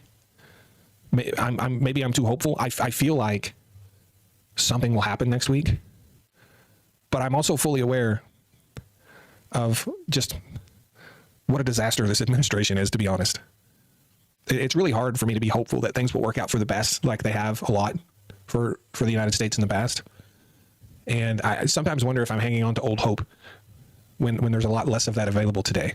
But in week 3, that is the critical point where basically the world has to come together and put a stop to the closure of that strait. Because at that point, it's affecting global economies. You're looking at global recession, deep recessions. And so that's why under every, simulation and model and exercise that's ever been done that's mapped this out, it's always week 3. It's never not been week 3. And that's why I'm saying today, I don't think this is going beyond week 3 as far as that strait not having tankers go through it. I don't think we're going beyond week 3. We'll find out. If all the research and study and everything that everyone has strategized, if it's got to be more than 2 people on a KC-135 comes to pass, we will find that out. But so far, a refueling KC-135, every single thing that has happened is basically probably 6. I think 6 is a normal crew. What has always been predicted and in order. And it's kind of eerie. It's kind of creepy when you've looked at something many times over your life and played out that scenario, and then when not thinking that it's likely to ever happen, and then it does happen, and everything is playing out just basically as you thought it would. Kind of creepy. I'm going to be honest with you. Let me know your thoughts in the comments section. Really appreciate my followers and subscribers so much. Good job, Mr. Global. We head inside, so let's do it. To go support the bombers. Interesting, it was also designed when this aircraft we were first flying, when I was flying it, we carried parachutes. And there's a handle you pull, and then what actually happens here is this thing will jettison down, stop the air, you hang from the handle up there, and you would drop into the slipstream, and that's how you would bail out of the aircraft. They don't do that anymore. Ever bailed out of a KC-135, the Air Force figured, hey, it's flown this long without a bail, we probably don't need parachutes anymore, so today they no longer carry parachutes. Yeah, it's definitely unique, and I think it's time that we head inside, so let's do it. Go. To go support the They don't let them carry parachutes anymore. It's not equipped with parachutes. And there's not really landing one in the fucking desert either. I don't know, that sucks. The Strait of Hormuz has become once again a global flashpoint. So today we're going to talk about what makes the strait, and by extension the Persian Gulf, so important, how Iran is effectively shutting shipping down. This is Task and Purpose. This is a really good channel. For global trade, and what the U.S. Navy would have to do to open it back up. The Strait of Hormuz is the narrow waterway between Iran and Oman that connects the Persian Gulf to the Gulf of Oman and the Arabian Sea. Roughly 20 million barrels of oil per day passed through it in 2024, along with a major share of global liquefied natural gas exports, especially from Qatar. There are some pipelines that can bypass part of this route, but not nearly enough to replace nearly 20% of the world's petroleum liquids consumption that moves through each day. That is why problems 1/5 of the liquid petroleum products in Hormuz do not stay in Hormuz. When traffic through the strait slows down or stops, it affects energy prices, shipping costs, insurance rates, and supply chains far beyond the Persian Gulf. And right now, the normal flow of commercial traffic is badly disrupted. It isn't that the strait is physically closed with chains or something. It is more accurate to say that routine shipping has been choked off by very real, significant threats that many commercial operators no longer see as acceptable. Maritime security warnings have rated the threat as critical, and vessel traffic through the area has fallen sharply to basically nothing unless they have special permission from Iran to move through. We should note here that Chinese vessels and Iranian vessels have been moving through the Strait of Hormuz, and Iran is moving more oil through it now than they did before the war. But how is Iran closing the Strait of Hormuz? Iran's still doing its thing, but that's it. without a navy? Well, first off, just because seemingly every warship that Iran had has now been sunk, they still have plenty of naval power because they have two navies, the regular Iranian Navy, which essentially no longer exists, and the Islamic Revolutionary Guard Corps, or IRGC Navy, which very much still exists. These are the hardliners that seem to have absolutely no problem hurling fast attack boats toward Arleigh Burke destroyers and certain destruction, and they potentially have thousands of these vessels. We covered the navies in a previous video if you want to learn more, and I'll put the link in the description. With the IRGC Navy, Iran does not need to sink every tanker to shut shipping down. It only needs to make ship owners, insurers, and crews think the risk is no longer acceptable, which is exactly what they are doing. Iran's Revolutionary Guards have publicly threatened to fire on ships trying to pass. Merchant vessels have reported hostile radio calls telling them that no ship is allowed through, and they've made good on those threats. As of writing this on March 12th, and I'm recording it on March 12th as well, right now it is 11:11 Eastern Time, there have been 4 ships hit in the Strait and another 10 in the Persian Gulf, or Arabian Gulf, I don't know what people prefer, so there's both. Regardless, that figure is likely to increase. Iran has a lot of options to fire on vessels as they transit the Gulf and the Strait, which is only about 21 miles, or about 34 kilometers wide at the narrowest point. To start, we are by now all familiar with Shahid drones. These have been used to great effect in the region, and with a range estimated to be about 1,500 kilometers, roughly 930 miles, they obviously can reach shore to shore at even the widest part of the Strait, which is about 60 miles, and the widest part of the Gulf, which is about 220 miles. Then there are a host of missiles, and we won't break into all of them here because there's just not enough time, but we obviously have to mention the Hormuz 1 and Hormuz 2 as options on the higher end of the spectrum. The 1 is an anti-radiation missile, meaning it finds radar systems and locks in on them. The 2 is a naval strike ballistic missile.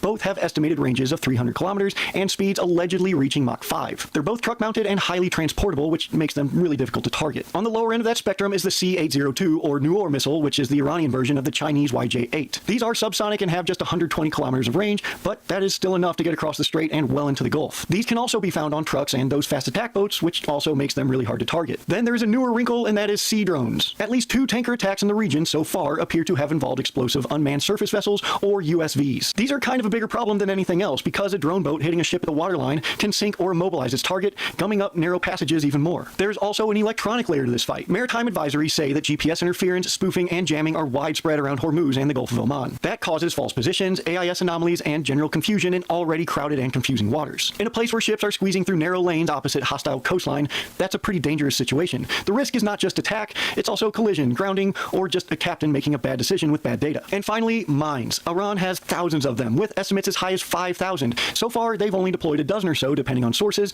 but that can change quickly. To combat this, the U.S. has recently sunk mine-laying vessels, but the problem is that every fast attack boat the IRGC Navy has is a mine-laying vessel as well. Now, to deal with the mine threat, the U.S. could start striking ports, which seems likely right now after CENTCOM sent out this ominous warning to civilians to stay out of ports being used by the Iranian military. That gets to the bigger point about why Hormuz is so dangerous. The geography does a lot of work for Iran. Not only is the strait narrow, but ships also have to make turns near islands and coastlines that give Iranian forces cover. So when people say that the U.S. Navy should just escort the tankers through, that sounds a lot simpler than it is. You are trying to shepherd very slow, very valuable, and very lightly defended commercial ships through a narrow corridor while the other side can threaten them with missiles, drones, fast boats, mines, uncrewed surface vessels, mini-subs, and electronic interference from the shore, from islands, or from those fast attack boats. So this is where the U.S. role gets complicated. Washington is trying to do several things at once. The United States is continuing combat operations against Iran, which seem to intensify by the day. This alone is taxing the U.S. Navy and support assets in the region. President Trump has said the Navy can escort tankers if needed, but at the same time, the Navy has so far declined industry requests for regular escorts because the risk is still too high. That is not... Escorts every day go unanswered or denied. Apparently, people that are over there in the shipping lanes, they're all asking for escorts. Everyone's been denied. Necessarily a contradiction, but it is an admission that escorting ships through a live kill zone is not the same as controlling the sea. A destroyer or a cruiser can provide air defense and some deterrence, but it cannot magically erase mines already in the water. The Navy also... For the IRGC, that just gives them more targets, right? You imagine how much of a propaganda win it is when the U.S. Navy's escorting a ship, an oil tanker, or multiple oil tankers through the strait, and you still blow up the tanker. So cannot be everywhere at once against swarms of small boats or explosive drone craft, and it cannot fully protect a convoy if the shoreline threat remains active and the transit lanes are still being watched and targeted. So if the Navy can't just flip a switch and open up the Strait of Hormuz, what can it do? The real simple answer is that reopening the strait would be a campaign, not a one-day mission. Luckily for us, the Navy trains for this scenario and lays it out pretty cleanly. Step 1 would be suppressing the threat. That means continuing to hit mine layers, storage sites, drone launch points, missile batteries, and the networks that cue those attacks. This is basically just a really dangerous version of whack-a-mole. Step 2 is mine countermeasures. This is is the unglamorous part, but it matters. This is also the part where the Navy may come up shorthanded. In January of 2026, the Navy retired the last remaining Avenger-class mine hunters in the region. What? Our littoral combat ships armed with a mine countermeasures package, which relies heavily on unmanned systems like the Knifefish to clear the waters. Right now, though, there are only 4 in Bahrain, and if more mines are deployed, they will be extremely busy. We also have a video on the LCS mine countermeasures mission, which goes way more in depth on the assets that it has on board, so we'll leave a link in the description if you want to watch that to learn more. Also, don't forget that these mine-clearing LCSs will need escorts of their own, and these ships will have to put themselves well within range of Iranian shore batteries to protect the minesweepers. Step 3 is creating a corridor, not pretending the whole strait is safe. In practice, that probably means a narrow, heavily watched transit lane, strict timing, real-time reporting, and eventually escorted convoys. Images of shipping convoys during World War II probably come to mind. That's probably a good general idea. The goal here would be to make one route survivable enough that commercial traffic starts to move again. And then step 4 is restoring confidence. This is the least cinematic part, but maybe the most important. A waterway isn't really open just because the Navy says it is. It's opened when the ship owners, the insurers, the charters, and everybody else believes that it's safe. And right now, war risk insurance is part of the problem. Security advisories and trade reporting show that premiums have surged of unmanned surface vessels, tricks to make it difficult to identify and target these weapons before out, because now that's if, but SIF. Anyway, eliminate the threat to the Gulf and Strait is a ground operation, eliminating all the safe. And right now, war risk insurance is part of the problem. Security advisories and trade reporting show that premiums have surged to the point that insurance itself is becoming a transit limiting factor. So even if the US clears some mines and suppresses some launch sites, commercial traffic will stay thin unless the market believes the route is manageable. But even with all that, some are now suggesting that the only way to really eliminate the threat to the Gulf and Strait is a ground operation, eliminating all the That's what I think. I mean, they got missile batteries that reach double the width of the strait. You know what I mean? So launchers, boats, drone launch points, and other threats from the air is difficult because Iran is really prepared for this kind of a fight. They have tunnels, hardened structures, hidden facilities, and other tricks to make it difficult to identify and target these weapons before they're able to fire. The only way to really open the strait may be to physically occupy the shore. The Marine stand-and-force concept seems well suited for this kind of operation. And without getting too far into that rabbit hole, SIF, as it's known, and not SIF like the people who denied all your dirty gear when you were getting out, because now that's if, but SIF. Anyway, SIF is really just the idea of putting small Marine units closer to the fight, inside an enemy's threat zone, so they can help find targets and support the Navy. In a place like Hormuz, that could mean Marines on key islands or coastal positions helping track Iranian missile launchers and feeding targets to ships, aircraft, or other forces. Now, this would be risky and politically complicated, but this is the kind of problem the concept is meant for. There are useful historical parallels here. The closest one is the tanker war in the 1980s. During Operation Earnest Will, the U.S. Navy escorted reflag Kuwaiti tankers through Gulf waters. That sounds straightforward until you remember what happened on the very first convoy. The tanker Bridgeton struck an Iranian mine in July of 1987. So, even when a superpower shows up with warships, a cheap mine can still make the whole operation look shaky. Then, in April 1988, USS Samuel B. Roberts struck an Iranian mine and was nearly lost. The U.S. response was Operation Praying Mantis, which severely damaged Iran's naval forces, but it also showed them that they couldn't just face off against the U.S. Navy head-to-head, and that they would have to go asymmetric, which is how we're getting here today. And that brings us to the most important point of all of this. The Navy can hit back hard, it can punish, deter, and reduce the threat, but punitive strikes do not instantly remove mines from the water or eliminate the underlying risk of operating in a narrow, contested choke point. And there's also a more recent analogy in the Red Sea. The Houthis had far fewer resources than Iran, but even with U.S. and European naval protection, they managed to slash commercial traffic through the Bab el-Mandeb and Suez route for a long time. Right. Navies can intercept missiles and drones. They can defend some ships some of the time. What they cannot do is quickly restore normal commercial behavior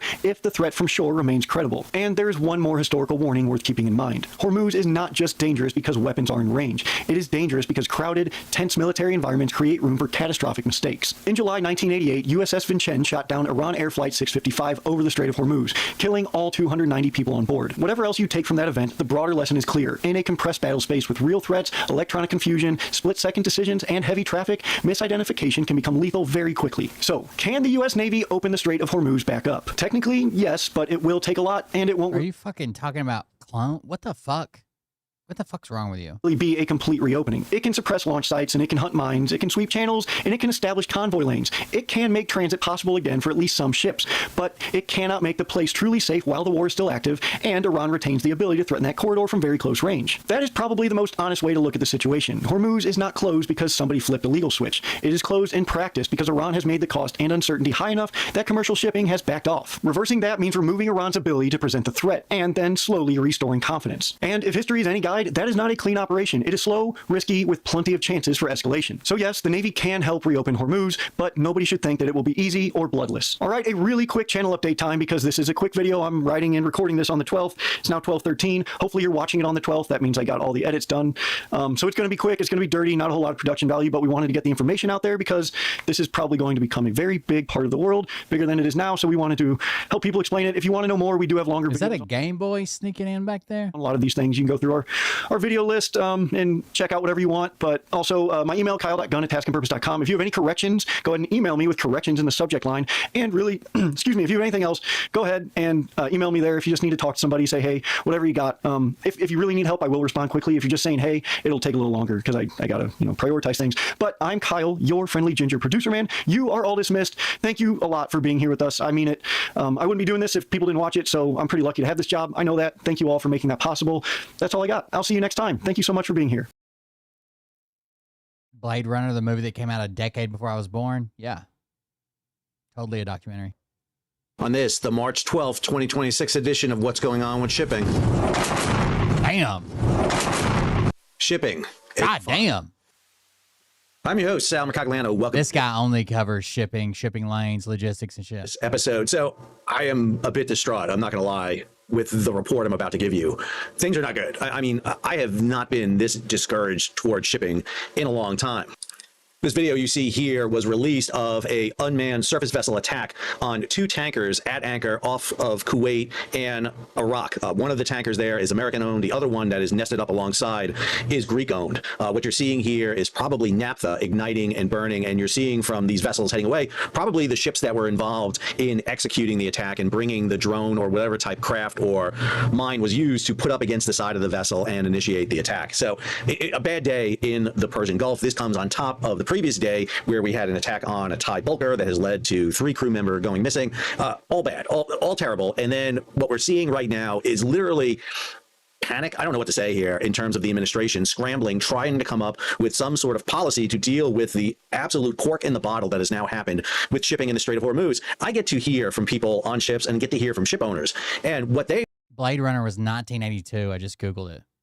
Want is some sort of direction from the United States. What is happening and when can they get their ships moving? Where's going to be security? What are we going to do it? It has been absolutely a discouraging 24 hours here at What's Going On with Shipping, but we're going to try to overcome that and talk about what you need to know about shipping. If you're new to the channel, hey, take a moment, subscribe to the channel and hit the bell so be alerted about new videos as they come out. So this is a story from Reuters. Explosive sea drones emerge as a new threat to tankers in the Gulf attacks. All right, first off, these are not new threats. I mean, we have seen these used by the Ukrainians in the Black Sea. We've seen them used by the Houthi in the Red Sea. There should be no surprise that they're using these level of attacks here.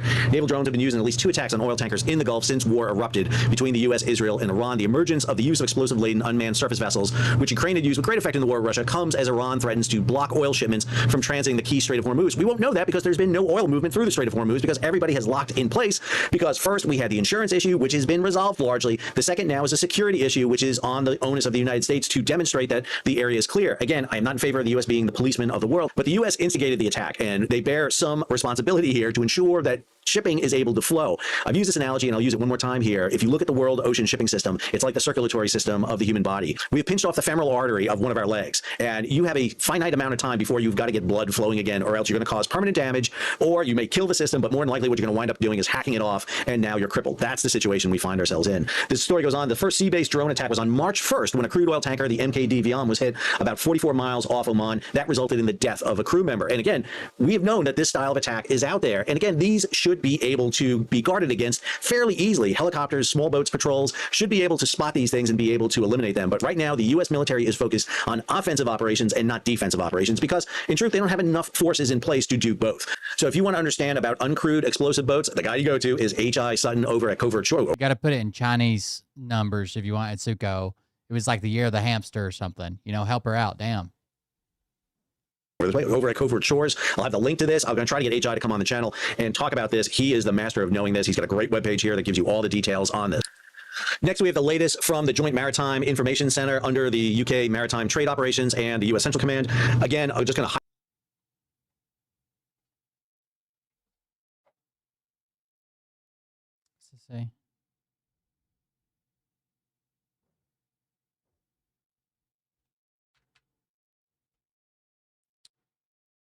Critical risk level critical. The regional maritime threat environment across the Arabian Gulf, Strait of Hormuz, and Gulf of Oman remains critical. Within the past 24 hours, 3 additional commercial vessels were struck within the Arabian Gulf, including the laden tanker Zephyros, laden tanker Safe Sea. That was stupid.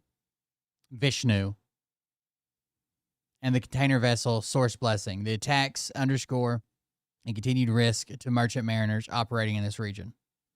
Highlight some of the key areas. Number one, we are still at a critical level in this area. Here are the 2 vessels in question. Safe Sea Vinishu, which was struck by an unknown projectile during a ship-to-ship transfer. That ship actually came out from Iraq, anchored, and then Veyros came alongside. I'm not sure which ship was transferring into who, but both of them were hit. That was about 5 nautical miles south of Al Basra. And then Source Blessing was at anchor, struck by an unknown projectile. Here's our latest data on Strait of Hormuz passages. Again, on average, about 138 ships typically pass. Well, we were down to 1 on March 11th after peaking at 7 on 10 March, but we are getting nothing through the strait.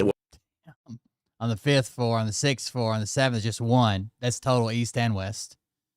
On the 8th one, 9th one, 10th to 7th, 11th, back down to 1. What we are seeing coming through is some Iranian vessels, which I can't understand why. Again, if you're targeting Iran, you haven't targeted those vessels. I talked about seizing those vessels as a strategy for the United States. Again, Iran is targeting, destroying, killing merchant. We're just letting Iranian vessels in and out. We're not even fucking hassling them or anything. They're still shipping oil. They're still filling oil. Like, if you get, there's been videos and shit of like their refineries just loading tankers, loading cargo, and they're just fucking heading out. I don't know. Who's in charge? Oh, those 2 TV hosts? Yeah. Weird. Mariners out in the Persian Gulf right now. You can do a takedown scenario of Iranian ships, and that would give at least some sort of mechanism to interdict their flow of oil coming out, and more importantly, potentially some leverage for hopefully some negotiation between the U.S., Israel, and Iran. So we're seeing the attacks, again, more attacks on the upper region of the Persian Gulf right now. So that is those attacks that we just had here off of Iraq and Kuwait. We're still seeing attacks in and around the Strait of Hormuz, and the jamming is... Yeah, the attacks near Iraq are weird, right? That's in the Persian Gulf. It's the end of the Persian Gulf. That's where it fucking ends at. I figured most of them would just be here. Just getting to ridiculous levels here, particularly just inside and outside the Strait of Hormuz. So a new feature on the JIPMIC report is a consolidated list of confirmed maritime security incidents going back to 1 March. This actually takes up 3 pages now of incidents that have taken place. Again, I'll have a link to the JIPMIC advisories. It's under the UK MTO. Feel free to download it, take a look at it. I wait for this report to come out before I put my video together for you for the day. So I went to G Captain Lloyd's list for the latest stories. Iran's shadow fleet disrupted by Middle East war. At least 6 empty shadow fleet tankers inbound to the Middle East Gulf vessels have diverted. 2 tankers are seeking new employment, sailing in direction of transshipment hubs. Inside, the MEG loadings continue. At least 16 tankers, 3.4 million DWT, likely positioned for Iran loadings. Just to give you a quick recap for today, Iran's shadow fleet disrupted by Middle East war. At least 6 empty shadow fleet tankers are inbound to the Persian Gulf. That's what they call the Middle East Gulf. Have diverted. 2 tankers are seeking new employment, sailing in directions of transshipment hubs. Inside the Persian Gulf, loadings continue. At least 16 tankers. The shadow fleet is basically like the people that secretly go to Iran, get loaded, and then come out and sell it and pretend like they're from somewhere else, right? They're trying to avoid the sanctions. But we know that there's commercial vessels that go in there, change their name, change their flags they're flying, get loaded, leave, claim they came from somewhere else, and then sell it to China or whoever. 3.4 million deadweight tons likely positioned for Iran loading. So Iran is loading oil. This is the thing that, again, I think is really important. They don't want to close the strait. This is why that issue about mining is so important here. I don't think Iran wants to close the strait. Sometimes they'll get loaded, then they'll come out to like the Gulf of Oman and then transfer loads and shit. Need to keep moving their oil. And obviously it's of supreme importance to Iran to move that oil. We have this story from Greg Miller. Middle East, very large crude carrier indexes are still near peak, but Atlantic rates are sinking. So the Baltic Exchange, Middle East Gulf indexes are down only 5 to 7%, while the Atlantic Basin are down 35 to 39%. VLCC owners stocks reached multi-decade or all-time high on March 2nd. Since then, Frontline is down 15%, Oceanus 13%, DH. I think it was misunderstood because last time we were talking about the shadow fleet, it's been months back. I guess it was around sanctions. Last time we were talking about the shadow fleet, people thought it was like the IRGC Navy. That's different. 9 and International Seaways 8. There's more downside than upside risk to VLCC rates, and listed companies are likely to stick to low-risk loading ports. So a little bit of insight there. We talked to Jay Mintzmeyer last week about stocks. Here's a good follow-on by Greg Miller. And to be fair, I heard Iran and their leadership are secretly hiding the real results of the 2020 election. That's what I was told by my my handler from the Holy Land. So. And then this story by Rob Wilmington, up to 140 container ships at risk in the Gulf as indiscriminate attacks spread. The escalating conflict in the Persian Gulf has resulted in attacks on 3 container ships in recent days. Lloyd's List intelligence data shows 56 containers. They've got the laptop from hell. The top 10 global carriers currently stuck in the region, with analysts estimating the total number of trapped vessels across all operators close to 140 ships. Then we have these stories from G-Captain, 2 interesting, different national perspectives. You guys remember when Phil Godlewski went live with a map, a black on white map that was sold on an Etsy store of major roadways and waterways in Ukraine, and claimed that it was the tunnel map of the tunnel babies and how they shipped out babies for adrenochrome or whatever. That was crazy, dude. And it was from an Etsy shop. And then I confronted him on it, and I was like, I have the same map. You can buy it on Etsy in a shadow box. They'll print it, and you can hang it on your fucking wall. And he's like, oh, yeah, I pulled up the wrong map while I was live, but I do have the real one.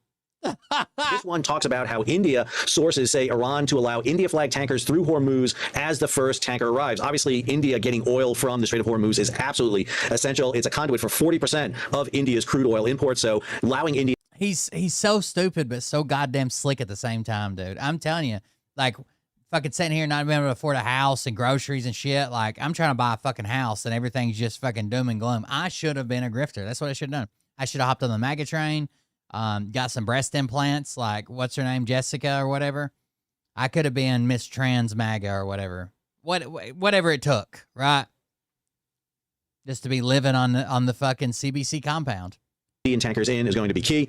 But then you have this story from Norway. Norway bars its ships from Hormuz as attack on merchant vessels escalate. Now, the Norwegian Maritime Authority is trying to prevent any attacks upon its ships. But meanwhile, at the same time, we have European Union vessels escorting vessels through the Bab el-Mandab. Cheers. There hasn't been any attacks by the Houthis against shipping, but we know a French squadron led by the carrier Charles de Gaulle is en route to the region. I want to deal with 3 stories now that really encapsulate how I think the U.S. is fumbling their handling of global shipping. Listen, when the U.S. initiated its strikes, everybody in the shipping industry realized what was going to happen. They knew. I mean, I'm not a genius. I'm not an expert. I'm not a genius. I just know a lot of people. I read a lot. I'm pretty well informed on everything. I'm not the expert on everything, and I don't know everything. But I could have told you that if you launch an attack at Iran and you are maintain that level of attack and come out and say it's going to be 4 weeks, shipping's going to lock down. I mean, there was not enough insurance in place to allow this to happen. But more importantly, there should have been a mechanism in place to pull in the ship operators, the insurance firms, to assure them, listen, this is what we're going to do to ensure safety, to keep the flow of goods moving. And did the whole video up above here that we talked about, that it's not just oil, it's fertilizer, it's helium, and there's a whole range of commodities that come out. A lot of stuff come out of there. Yeah. But these 3 stories indicate to me that, man, the administration... It's not the right time of year.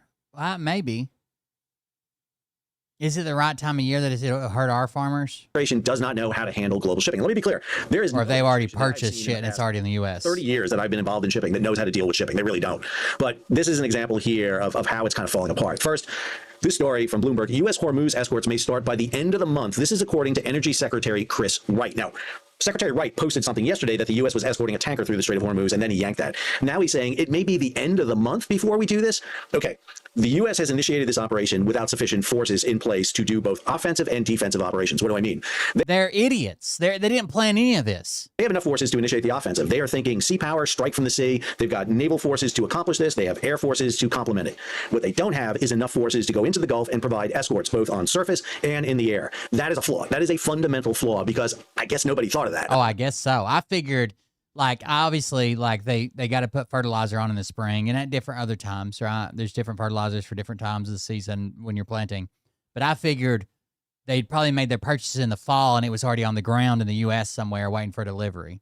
But this says, with spring planting beginning around the U.S., it is critical to secure transit along with necessary risk coverage insurance for vessels carrying fertilizer through the Strait of Hormuz. If farmers are unable to obtain the remaining, so it seems like they do have a large quantity already here. But it says if they're unable to obtain their remaining supplies in time, we could see reductions or shifts in planted acreage and lower yields, which affects our nation's food security and the affordability of essential goods.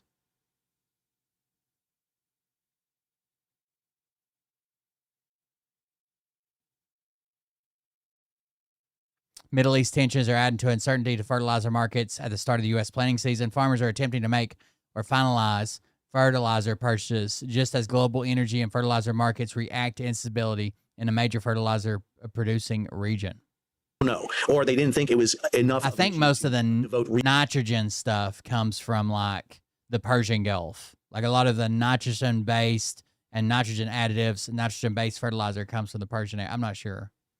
I think I read that somewhere. Resources to do that. To me, that is an error. It's an error that should not have happened. It's an unforced error on the part of the United States. And again, don't ask me this. I'm ammonia as well. Yeah, I teach college. True. You know, don't come ask me. You have a maritime administrator, newly appointed, Steve Carmel, Captain Steve Carmel. Dude is a master mariner. He was a VP for a major shipping firm, president for another shipping firm, well versed in shipping. Go talk to him, or go over to the Federal Maritime Commission. You just appointed a new commissioner, Laura DeBella, who she knows shipping. She's got an entire staff there that knows international shipping. Literally 2 people. They're there in DC. Call them, bring them into your office and talk to them. And if not them, I will give you a list of people involved in shipping, corporate shipping guys, shipping women, you name it. There's a list of them I can give you. But the next one here kind of demonstrates another. There is a terrorist group, apparently out of Iraq, that are claiming, that they're the ones that claiming responsibility for taking down the KC-135. That doesn't seem like any of that's true. I'm just going to start doing that. Every time something happens in the world, I'm just going to go on Twitter and declare that I did it because everybody else does it. Issue. U.S. to release 172 million strategic petroleum reserve barrels as new attacks drive oil higher. So it's releasing 172 million out of a record 400 million coordinated stock draw by the International Energy Agency and its member nations. So this is not just the United States, but 400 million barrels coming out of stocks to meet the shortfall that's coming out of the Persian Gulf region. Now, okay, hang on a second. Let's be clear. As I've talked to you about before, oil is not coming out of the Persian Gulf and heading right into a refinery. There is a coordinated element there. There are stockpiles both afloat and ashore. It goes through. So what we're doing right now is draining down those stockpiles. And the influx of oil into the system is good. Don't get me wrong. People are going to take advantage of this.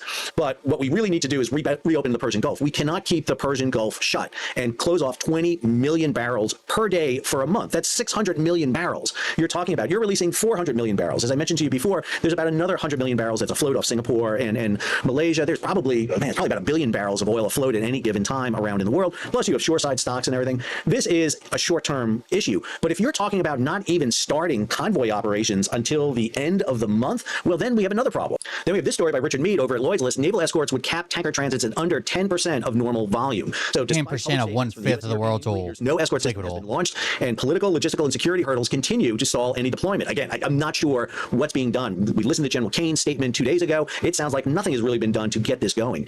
Any protection scheme for Hormuz transit is unlikely to begin until additional U.S. Navy destroyers arrive or sail to the region. Convoy system would initially be focused on outbound transits to relieve the Middle East exports, though how the U.S. and or countries would prioritize transits is unclear.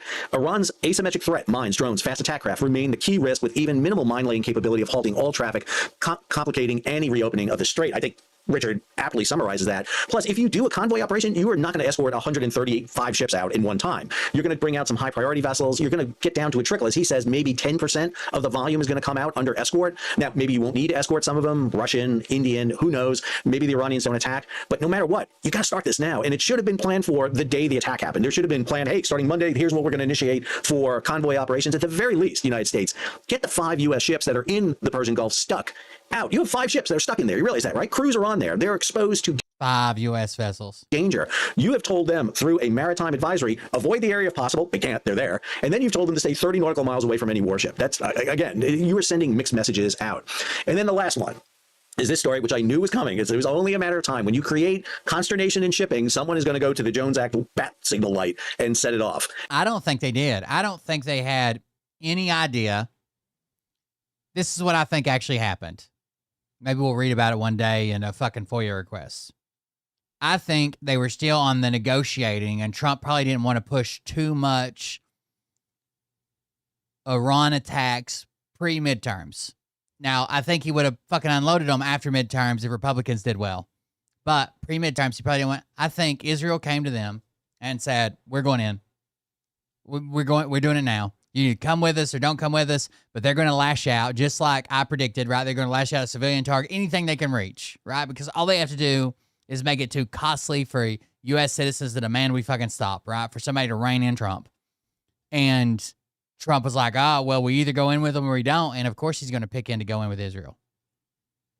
And here you go. U.S. considers easing Jones Act to tame spiraling fuel prices. The Trump administration plans to waive a century-old maritime law that requires American ships to be used to transport goods between U.S. ports as it seeks to blunt surging oil and gasoline prices. The 30-day exemption, which is still being developed, is set to apply broadly to vessels moving oil, gasoline, diesel, liquefied natural gas, and fertilizer among U.S. ports. That would enable generally cheaper foreign tankers to move these goods, including Gulf Coast oil, to refineries on the U.S. East Coast and fuel from the region to more populous areas. According to White House Press Secretary Carolyn Leavitt, quote, in the interest of national defense, the White House is considering waiving the Jones Act for a limited period of time to ensure vital energy products and agricultural necessities are flowing freely to U.S. ports. This action has not been finalized. All right.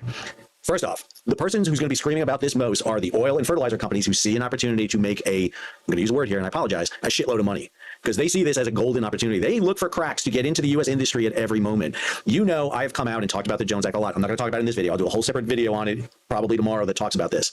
But if you're going to do this, seriously, bring in the pro and the anti group. Bring in those who advocate for it. Bring in those who oppose it. Bring in the operators. Bring in the shipping operators. Bring in Crowley Maritime. Bring in Liberty. Bring in those groups that provide the shipping. Because I'll tell you right now, what people mostly don't know is that Jones Act tankers are actually performing below the standard in terms of rates compared to international ships right now.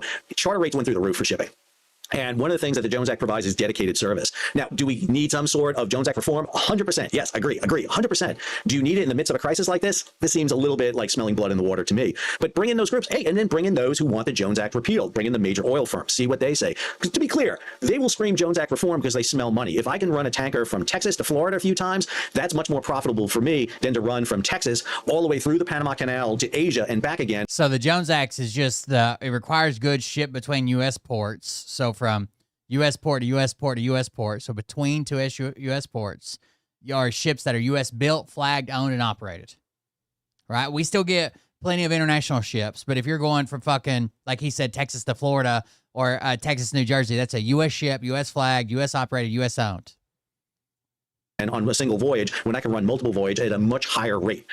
Understand the economics of this. I'm not saying we should not waive the Jones Act. I'm not saying we should waive the Jones Act. I'm saying before you do this, it's been an act since the 20s. It's not a Trump thing. Talking about and the waiving of it, right? The waiving of it is like, okay, well, we'll let foreign ships do this because we're in a bad spot, right? If we waive it, but then a lot of times when you give up these types of powers or negotiation or whatever, then they're always there. The same way, like if you give up a right to the government, they don't fucking give it back. And again, don't listen to me. There are experts out there. You have a maritime administrator. You have a Federal Maritime Commission. You have advocates who say, don't repeal this. You have advocates who say, repeal this. You have shipping companies that are involved in this. Plenty of people to talk to get an informed decision. Please don't do this because Secretary Wright screwed up something and posted something saying, hey, we're escorting tankers through. And now he's throwing spaghetti at the wall to try to figure out a way to get oil and gas prices down. Because listen, this may get you a penny or two cheaper at the pump. What is causing diesel to go up $1.40 a gallon isn't this. It is what is happening in the Persian Gulf right now. That is the root cause for the problem. And unless you address it either by getting the war stopped and ocean traffic flowing or establishing some sort of security to get ships flowing, this is pennies on the dollar fix that you're trying to fix. You are plugging, one hole in the Titanic that is going down. You need to look at the larger problem, not this. I hope you enjoyed today's episode. If you did, hey, take a moment, subscribe. Phone troopers, that's right. Alert about new videos as they come out. Leave a comment, share it across social media, and if you can, support the page. How do you do that? You hit the super thanks button down below, or go over to. Have you guys seen this right here? Hold on, no, not the one I clicked on. My bad. Have you guys seen the guy? This weird motherfucker they're trying to run against, Thomas Massey, that Trump is supporting against. Now Kentucky loves fucking Thomas Massey. I don't think he's gonna have any problem. This is the guy that Trump's endorsing, trying to take down Thomas Massey over the fucking Epstein files. Like the one guy that's still like old school Republican and anti-pedophile. Everybody else like fucking bowing down in the Republican Party to Trump, like they do whatever he says. Thomas Massey had the balls to stand up for, conservative shit, small government, lower taxes, and releasing the Epstein files. And Trump lost his fucking shit, and now he's calling him a crazy liberal. A crazy liberal rhino, I'm sorry. And this is this goddamn funeral director is the guy they pulled out of a fucking a closet somewhere. And they're like, oh, let's run this guy against Thomas Massey. Listen to this guy. I hope the fake news gets this. Tom Massey stands with the ladies of The View. Tom Massey stands with the ladies of The View. Mr. President, we stand with you. Fight, fight, fight. An 87-year-old man's voice just cracked. Tom Massey stands with the ladies of The View.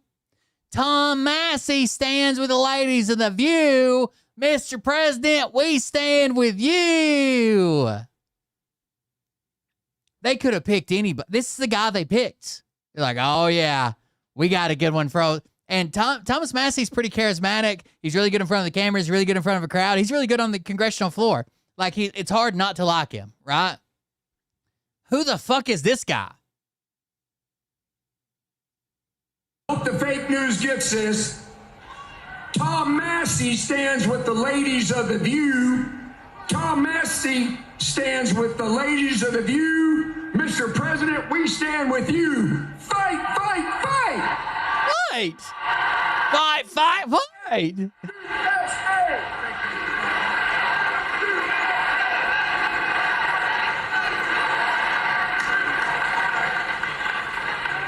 I'm telling you, that is the greatest candidate. I hope the fake news gets this. I'm telling you, that is the greatest candidate I have ever seen. Not like leftist liberal rhino Tom Massey, some would say. Like, what the fuck, dude? I hope the fake news gets this. This guy's a fucking loser, dude. He stands with the ladies of The View. Tom Massey stands with the ladies of The View. Mr. President, we stand with you. Fight, fight, fight! USA! There are some people within the opposite party, and I think it's like Thomas Massey and people like that I can look at them and say, I don't agree with their policy. I don't agree with the decisions they're making. I don't agree with what they're advocating for. I don't agree with the programs they want to implement. I don't agree with the way they're going out. But I honestly think that in their worldview, they are looking at the U.S. and they want what's best for the U.S. based on the way that they perceive information, the information they've been given, and how they interpret that. There are other people that I'm like, oh, they just repeat what Trump says, right? It's not based on any information, no facts, no data, no research. They haven't looked into this at all, but Trump said things, so I must repeat things. I hope the fake news gets this. Tom Massey stands with the ladies of The View. Tom Massey stands with the ladies of The View. Mr. President, we stand with you. Fight, fight, fight! There was a lady that passed out at Trump's rally, and Trump gets tired of standing there waiting for medical attention to get to her. He's like, hey, you guys want to play some music or something? I swear to God, I don't have the clip ready. I don't have it. Whippink just subscribed. Thank you for the subscription. I appreciate it.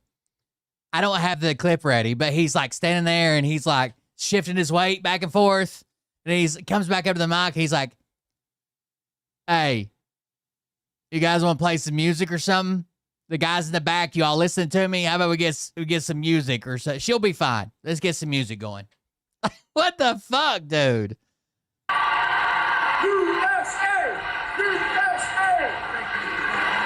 Let me see if I can find the clip.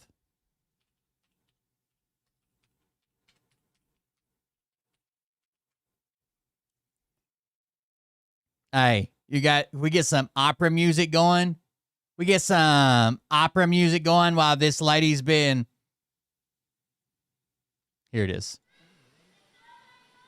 Want to play? So the woman fainted behind him. You can see people like waving shit, right? They're like waving shit. They're like a woman passed out. He's like, hey, think we should play a song or something? That's something we can do?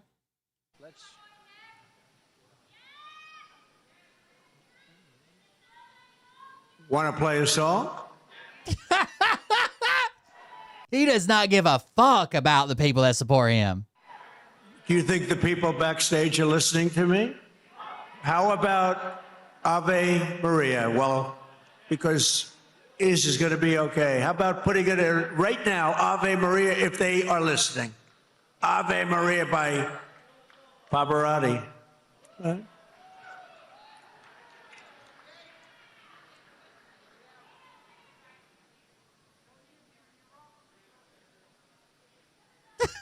He does not give a fuck, dude.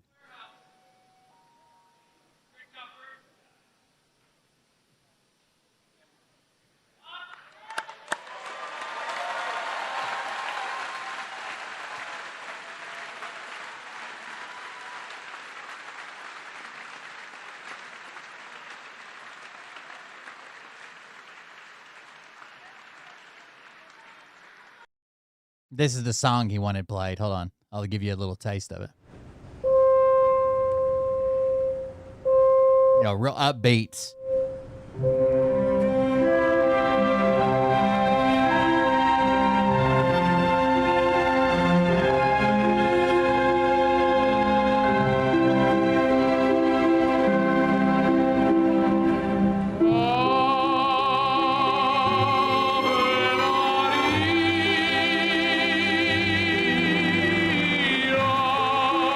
A real rally song, dude. I remember, you know, they used to play this when my high school basketball team ran out and took the court.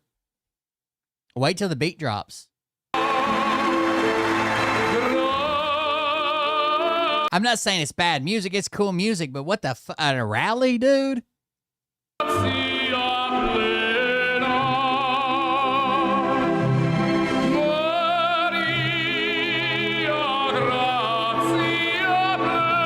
Trump's all about America first until his musical taste. Then it's not even in fucking English. God damn. Something's wrong with that dude. Something's wrong with that motherfucker.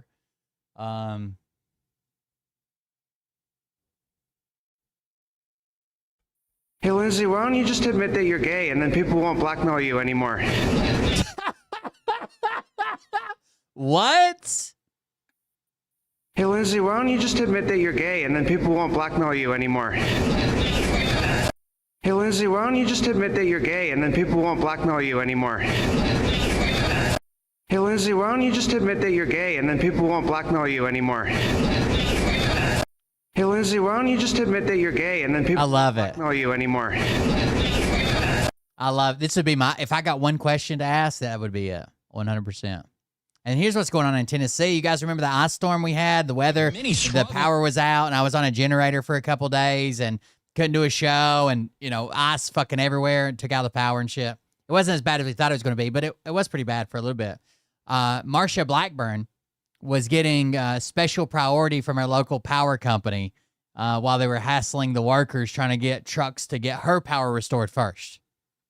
Many struggled to get information during the ice storm, but others had a direct line to the CEO. The emails go into detail about how much NES did to help Senator Marsha Blackburn get power back to her home in Brentwood. I just got off the phone with Senator Blackburn's office. They are wanting information on when her power might be restored. He responded a crew was in the area, and we are actively working on it. Any updates about Senator Blackburn's home? Less than an hour later, I will try and get a wire up. I just don't know if I can get a free bucket truck overnight. It was very different for people on NES's life support program. Elisa Hill's 8-year-old daughter was born with congenital heart disease.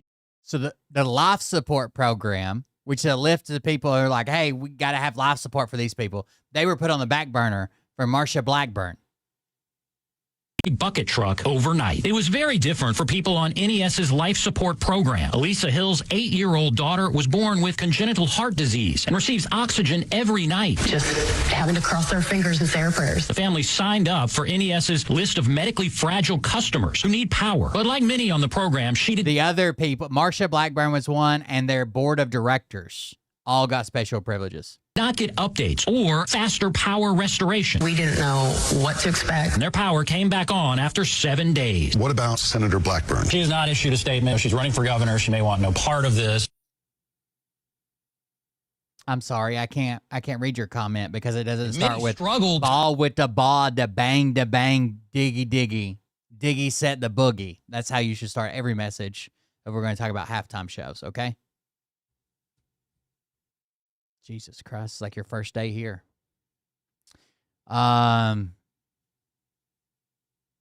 This bitch, dude. That's wild.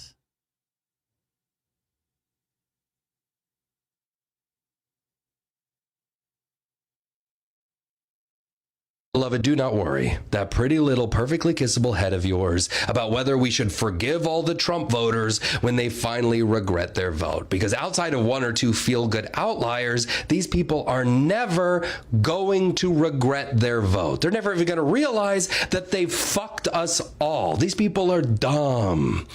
baby. They are dumb, hateful little goblins. They're not going to have a come to Jesus, because if they ever actually saw Jesus, they would call ICE on him. Right now, President Moron Sauron, old Pumpkin Palpatine over here, has an approval rating of 41%. Now, it's been going down. What that means is that 4 out of every 10 Americans saw everything that happened over the last year and said, hell yeah, brother, that's the way I like it. They don't care that Donald Trump hurt children. I thought literally everyone on the planet agreed that that was a bad thing. We used to make jokes about it. This guy touched kids. He's going to have a hard time in prison. Even violent, incarcerated criminals have a higher moral compass than MAGA supporters. They don't care that we've just started a forever war with Iran so that Millimeter Peter Hegseth can cosplay as Billy Badass. They don't care that their rights are eroding and that everything in their lives is more expensive and that their children can't even read. The only thing they care about is triggering the libs. And if they have to burn this entire country down to do it, then so be it. These people would eat shit if it meant a liberal had to smell their breath. Beloved, do not worry. If it meant a liberal had to smell their breath. All right, here we go.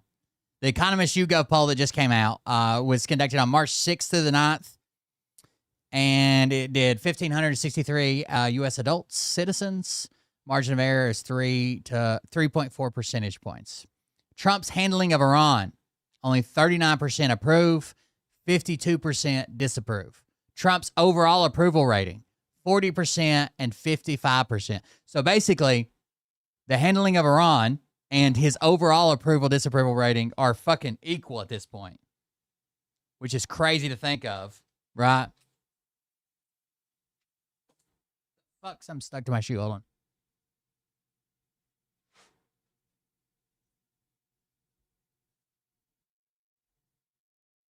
Oh, it's gone. Anyways, they're basically equal at this point, followed by Trump's best issue is immigration. Now, immigration, his key cornerstone issue, that's why people elected him. We're fucking tired of it, that and the economy. But his literal best issue is immigration with only a 45% approval rating. 45% with over 50%, 52% for disapproval. His worst, this is what we've been waiting for. Midterms are going to fucking kill these, unless they pull out some type of crazy goddamn midterm miracle. His worst is inflation with only a 33% approval rating, 62% disapproval. That's pretty fucking good. I hope he costs them everything. I hope they refund the programs that have been shut down that should be funded, right? I hope they refund those programs. I hope they shore up and get rid of fucking Doge. I hope they tie their hands. Then I hope they gridlock that motherfucker with investigations for the next 2 goddamn years. And then a new administration rolls in 4 years of fucking. I want to know everything they did, who they gave the money to, and I don't give a damn if he pardons them or not. I want them drug into fucking Congress under subpoena power, and I want them to fucking testify. Fuck them. They're pieces of shit. All right, guys, it's 1 a.m. That was my last little bitching rant. So thank you guys for joining us. Thank you for being here. Thanks for hanging out with me. Support the show. That's how I pay the bills around here. Wouldn't be able to do it without you. Next, in a week, right? A week from today, we'll be in Nashville on a remote show. Me and Mariah hanging out in Nashville in the evenings, doing a remote show from there. We got an Airbnb. My son, we're not going on vacation. My son's down there for a competition. So I'll keep you updated with the competition, but I can't record it or show it or anything. So in the evening, when we're out in town, I'll probably be live streaming from my phone. Thank you guys for joining us. Thank you for being here. Support the show.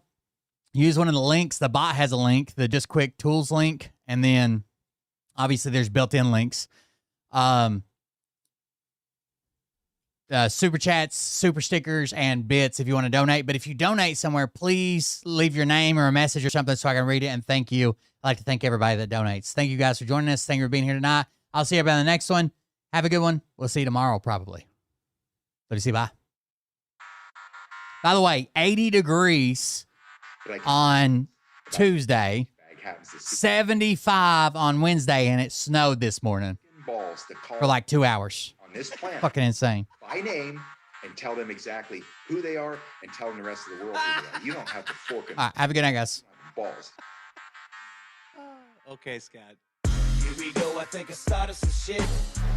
Listen off, it's about to get lit. Get the place in them bets, you know that stage is set. You better buckle up, cause you ain't seen none yet.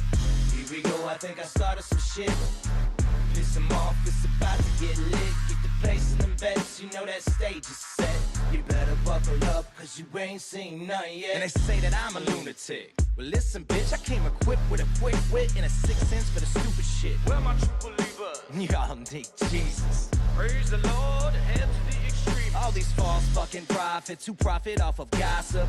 Worshipping drums, cocking, begging for a throat deposit. Swinging fucking meat hammers like four in a thong. He's strapped to the shaft, eating his chest like he's King Kong. Starving for attention, I'ma make your gut burst. Yeah, we can roll the credits. Hold on. I can't quench that thirst. Baby eating lizard people, alien sex. What's next? Trump in a dress, fucking Flynn on his desk. A retard in a vest, climbing up 5G towers. Cause you told him if he did, he'd get fucking superpowers. Here we go, I think I started some shit. Piss them off, it's about to get lit. Get the place in them bets, you know that's. I wonder how close Bird is to eviction now. Bort's gonna be on the streets. Piss them off, it's about to get lit. Get the place in them bets, you know that stage is set. You better buckle up, cause you ain't seen none yet. I used to find clues too when I was high on shrooms. I found myself a tunnel that led to Jason Q's bedroom. Open his closet, I found some of his meat rockets. I strapped them to my shoes and then I flew through the roof. I found myself in orbit strapped to an F-16. High on amphetamine with Trump in between. Put on a light coat of baby oil and saluted the troops. He tapped me on the shoulder and said, "This is gonna be it." Wait. Stop. Texas is so booming. You would think it was a Strait of Hormuz. What are you doing? Stop. Fucking stop. Dude, come on. It's serious. Fucking loser. This mom's an alcoholic. Oh, give me a. Oh my God. Damn it. Here we go, I think I started some shit. Piss them off, it's about to get lit. Get the place in them bets, you know that stage is set. You better buckle up, cause you ain't seen none yet. Here we go, I think I started some shit. Piss them off, it's about to get lit. Get the place in them bets, you know that stage is set. You better buckle up, cause you ain't seen none yet. Thank you guys for the support, hanging out with us.